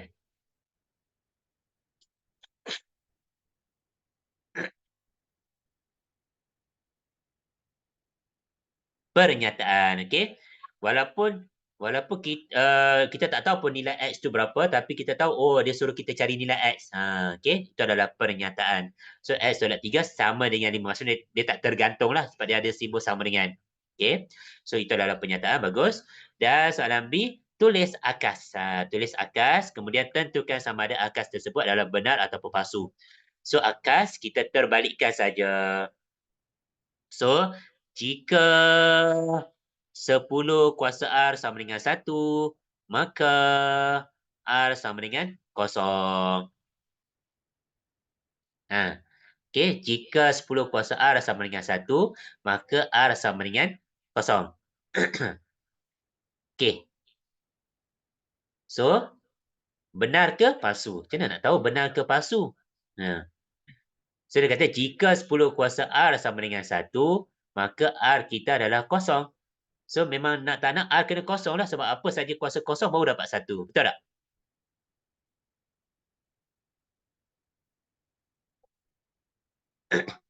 Okey, betul So, betul lah. So, dia punya pernyataan akas ini adalah benar. Okey, betul kan? Benar kan? Benar, betul. Okey. C. C, semua sfera dengan jari R mempunyai luas permukaan 4 pi R kuasa 2. Buat satu kesimpulan secara deduksi. Kalau yang sebelum-sebelum ini adalah induksi. Okey, induksi.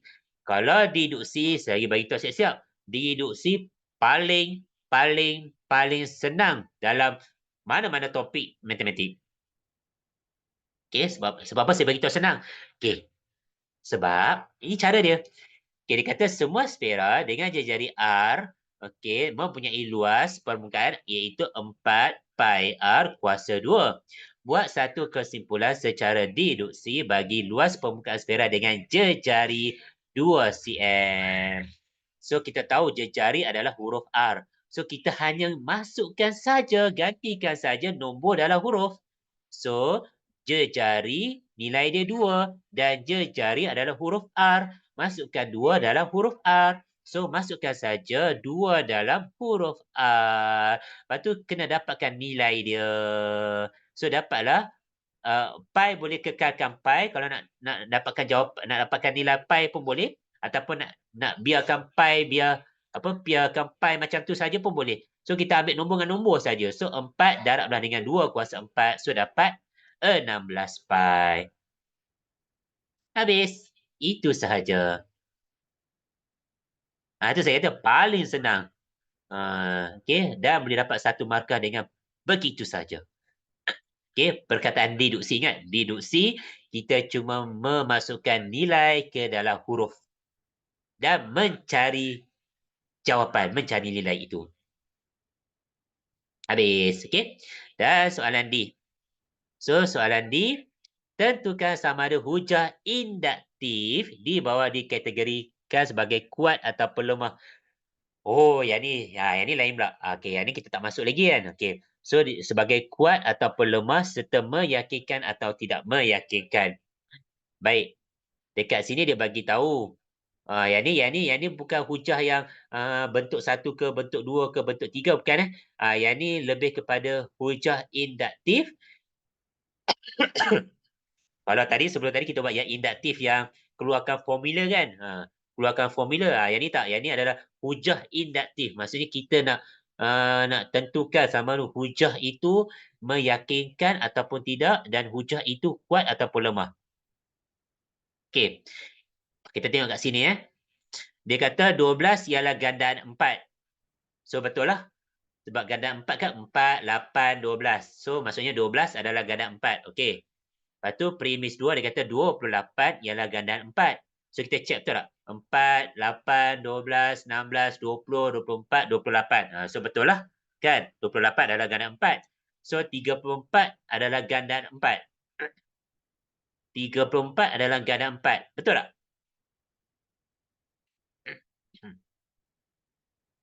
Salah kan? Okey. So yang ni betul, benar. Yang ni benar. Yang ni salah ataupun palsu. Okey. Sebab 34 tak ada pun dalam gandaan 4. Lepas tu dia bagi tahu secara induksi. Lepas tu maksudnya dia buat kesimpulan. Kesimpulannya adalah semua gandaan 4 ialah nombor genap.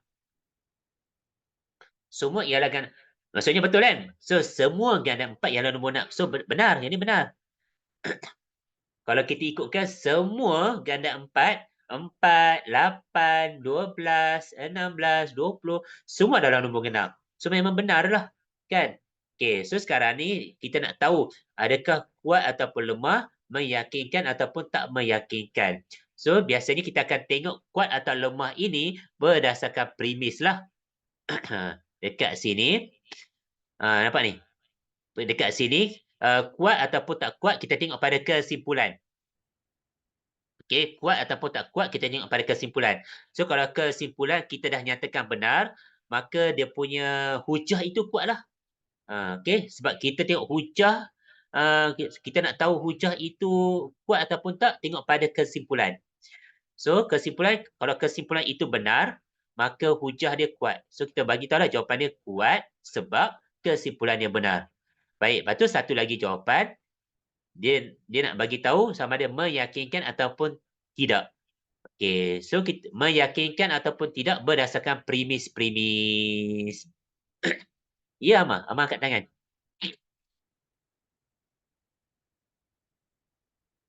Amar ada soalan nak tanya?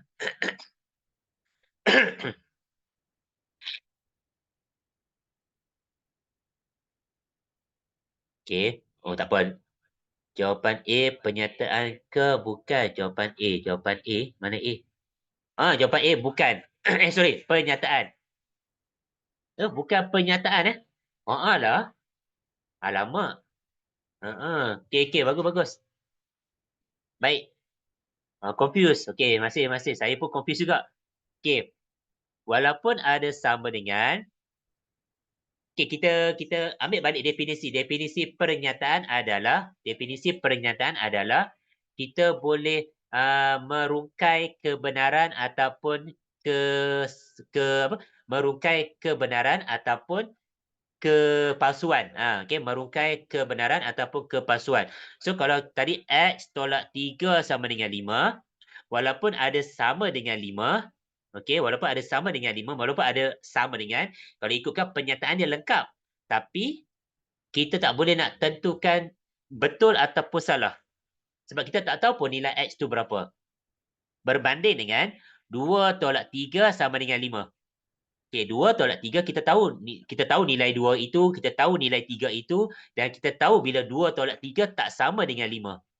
So bila 2 tolak 3 tak sama dengan 5, so maka kita boleh bagi tahu pernyataan itu palsu. So bila kita boleh tentukan kepalsuan sesuatu pernyataan, maka itu adalah pernyataan. Okey, cantik. So maksudnya X tolak 3 sama dengan 5 ini bukan pernyataan.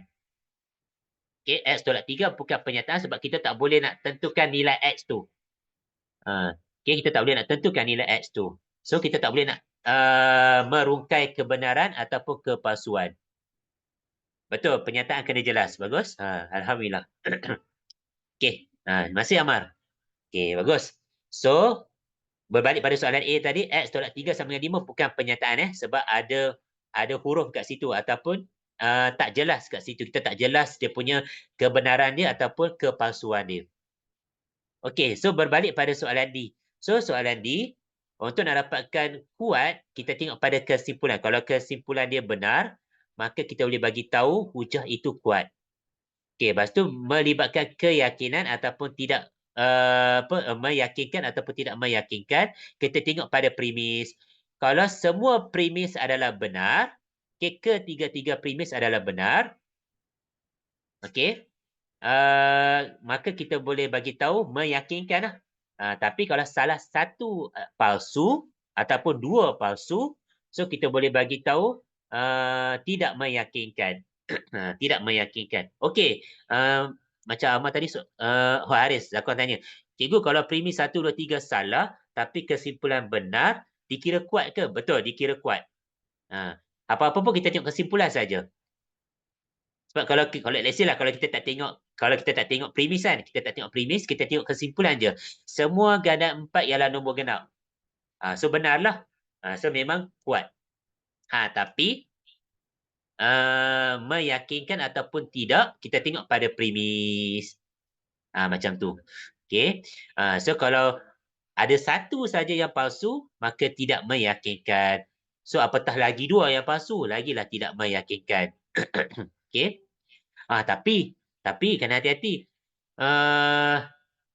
Itulah saya tak ada contoh soalan. Nanti kita tengok kok ada soalan-soalan yang lain dalam buku teks ke nanti kat sekolah nanti kita cuba ya. Tapi setakat ni nak tahu meyakinkan ke tidak, kita tengok pada premis. Dan nak tengok kuat ataupun lemah, kita tengok pada kesimpulan. Setakat ni lah, setakat yang saya faham lah. Okay. Nanti kita tengok lagi. Kok ada soalan-soalan yang lain, kita boleh ubah kita punya kefahaman. Okey, siap. Itu je. Okey, dan last sekali. Soalan 10.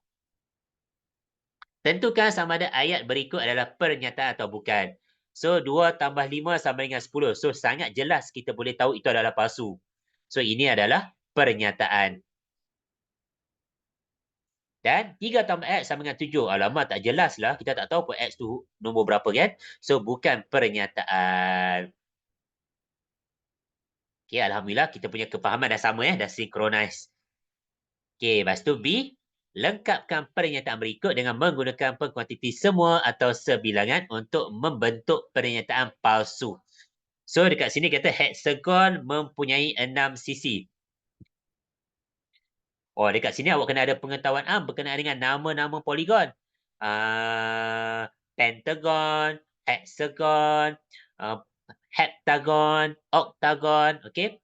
So, hexagon ada 6 sisi. Okay, hexagon ada 6 sisi. So, macam mana kita nak jadikan dia satu pernyataan palsu? Kita letak semua ke sebilangan? Sebilangan. Letak semua. Kalau semua, dia dah jadi pernyataan benar. Ni jawapan dia semua. Hexagon. Semua hexagon punya 6 sisi. Jawapannya semua ke? Kenapa Sebilangan. jawapannya semua eh? Sebilangan, Lama. cikgu. Sebilangan. Sebilangan. Tapi itulah. Tapi dia bagi jawapan semua. Dia bagi jawapan semua. Alah, skema Paslon jawapan semua. semua. Ui. Semua hexagon mempunyai 6 sisi. Ada tak hexagon yang tak ada 6 sisi? Tak ada kan? Sebab dia nak kata pernyataan itu palsu. Maksudnya pernyataan dia tak benar. Kalau kita katakan sebilangan, maksudnya kita menafikan yang lain-lain tu bukan 6 sisi. Betul tak kan? So, kita stick pada kita punya kefahaman. So, kita bagi jawapan dia adalah sebilangan. Baru kita boleh bagi tahu pernyataan itu adalah palsu. Okay. Kalau kita bagi tahu semua, sebab kita dah tahu dah perkataan hexagon memang ada 6 sisi. Saya rasa mungkin dia nak bagi tahu 6 sisi yang sekata. 6 sisi yang sekata. Okey, hexagon mempunyai 6 sisi yang sekata. Bila disebut yang sekata, maksudnya dia kena sama macam ni.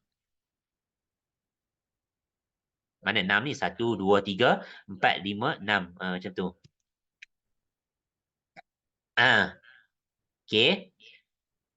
Baik, macam ni lah. So, kalau sekata maksudnya setiap sisi dia sama panjang. Kalau setiap sisi dia sama panjang, barulah kita boleh bagi tahu perkataan semua. Baru kita boleh pakai perkataan semua. Okey? Semua sebab tak semua hexagon mempunyai 6 sisi yang sekata. Boleh jadi dia buat sini panjang, sini pendek, tapi ada 6 sisi. Asal ada 6 sisi je, itu adalah hexagon. Okey. Baik, so jawapannya adalah sebilangan hexagon mempunyai 6 sisi. Barulah kita boleh bagi tahu pernyataan itu adalah palsu. Baik, so soalan C. Soalan C dia kata diberi satu isi padu sfera. Formula dia adalah 4/3 pi J kuasa 3. Di mana J ialah sejari sfera. Buat satu kesimpulan secara deduksi. Dengan jari 6 cm. Senang je kita memasukkan. Tapi kena hati-hati. Ada lagi tak yang kita kena masukkan? Tengok bawah ni. Pi sama dengan 3.142 pun kena masukkan juga. So, kita bubuhlah 4/3 darab 3.142 darab J kita adalah 6 berkuasa 3. Lepas tu kena bagi tahu lah jawapan dia. Okay.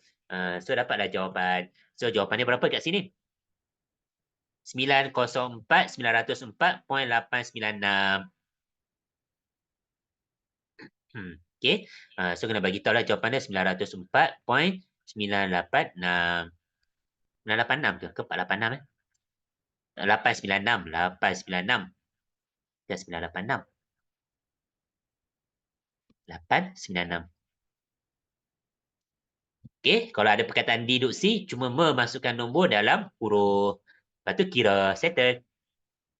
Okay. Soalan di... Yang ni adalah hujah pula. Okay. Hujah. Tapi yang ni cerita pasal sah ataupun tidak sah, munasabah ataupun tidak munasabah. Alamak, cerita lain pula. Okay. Sah atau tidak sah dengan munasabah ataupun tidak munasabah. Baik. Yang ni, dia kata premis 1, jika hasil tambah 3 nombor ialah 15, maka min ialah 5. So, yang ni adalah jika P maka Q lah. Jika P maka Q. Lepas tu, hasil tambah 3 nombor itu bukan 15. Yang ni tak ada kaitan dengan bentuk 2 ataupun bentuk 3 lah. Okay. Ada. Yang ni bukan. Perkataan bukan. Yang ni pun bukan. So, ini adalah bukan Q benar. Ini bukan P benar. Dan bawah ni bukan Q benar. Okay. Baik, ini adalah bentuk nombor 3. Maksudnya ada perkataan bukan. Okay, sekarang ni dia bukan nak suruh isi tempat kosong. Dia suruh kita nyatakan sah ke tak sah. Ataupun munasabah ke tak munasabah.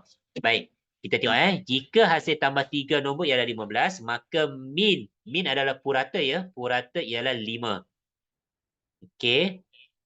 Okey, kan kita tahu mean dalam statistik adalah jumlah data bahagi dengan bilangan data. Okey. So bilangan data ada 3 sebab ada 3 nombor. So jumlah data itu kita tambahkan ke 3 nombor dapat 15. So 15 bahagi 3 dapat 5. So betul lah. Mean ialah 5 jika hasil tambah nombor 3 ialah 15. So betul lah. Okey. Lepas tu dia kata premis 2 hasil tambah 3 nombor itu bukan 15. So maksudnya nak bagi tahu jumlah data itu bukan 15. Lepas tu maka mean pun bukan mean pun bukan 5. Okey. Hmm. So dekat sini maksudnya nak bagi tahu kalau hasil tambah 3 nombor itu bukan 15, maka mean bukan 5. So kita nak tengok sah ke tak sah. So dia kata tak sah kerana tidak mengikut susunan hujah bentuk 3. Okey. So tengok kalau tak sah sebab dia kata tak ikut susunan hujah bentuk nombor 3. Sebab apa? Hujah bentuk nombor 3 sepatutnya kena bukan Q benar, bukan P benar. Kita berbalik pada nota tadi. Nota tadi. Mana dia?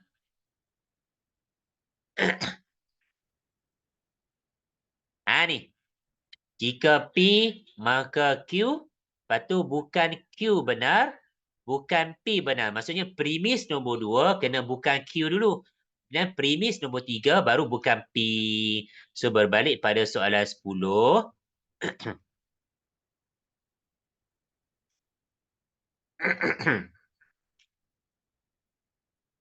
Oh. Okey, kalau tengok kat sini, yang ni adalah P kita. Yang ni adalah Q kita. Tapi dekat sini dia buat bukan P benar, kemudian bukan Q benar. So tak ikut susunan lah. Kan? Patutnya kena bukan Q benar dulu, baru bukan P benar. So dia tak ikut susunan. So bila tak ikut susunan, maka tidak sah. Okey, maka tidak sah. Lepas tu tidak munasabah ini, baik, tidak munasabah ini, dia berdasarkan, kalau saya lah, kalau tidak munasabah ini, dia berdasarkan kita punya pengetahuan am itu. Okey. So, munasabah tak kalau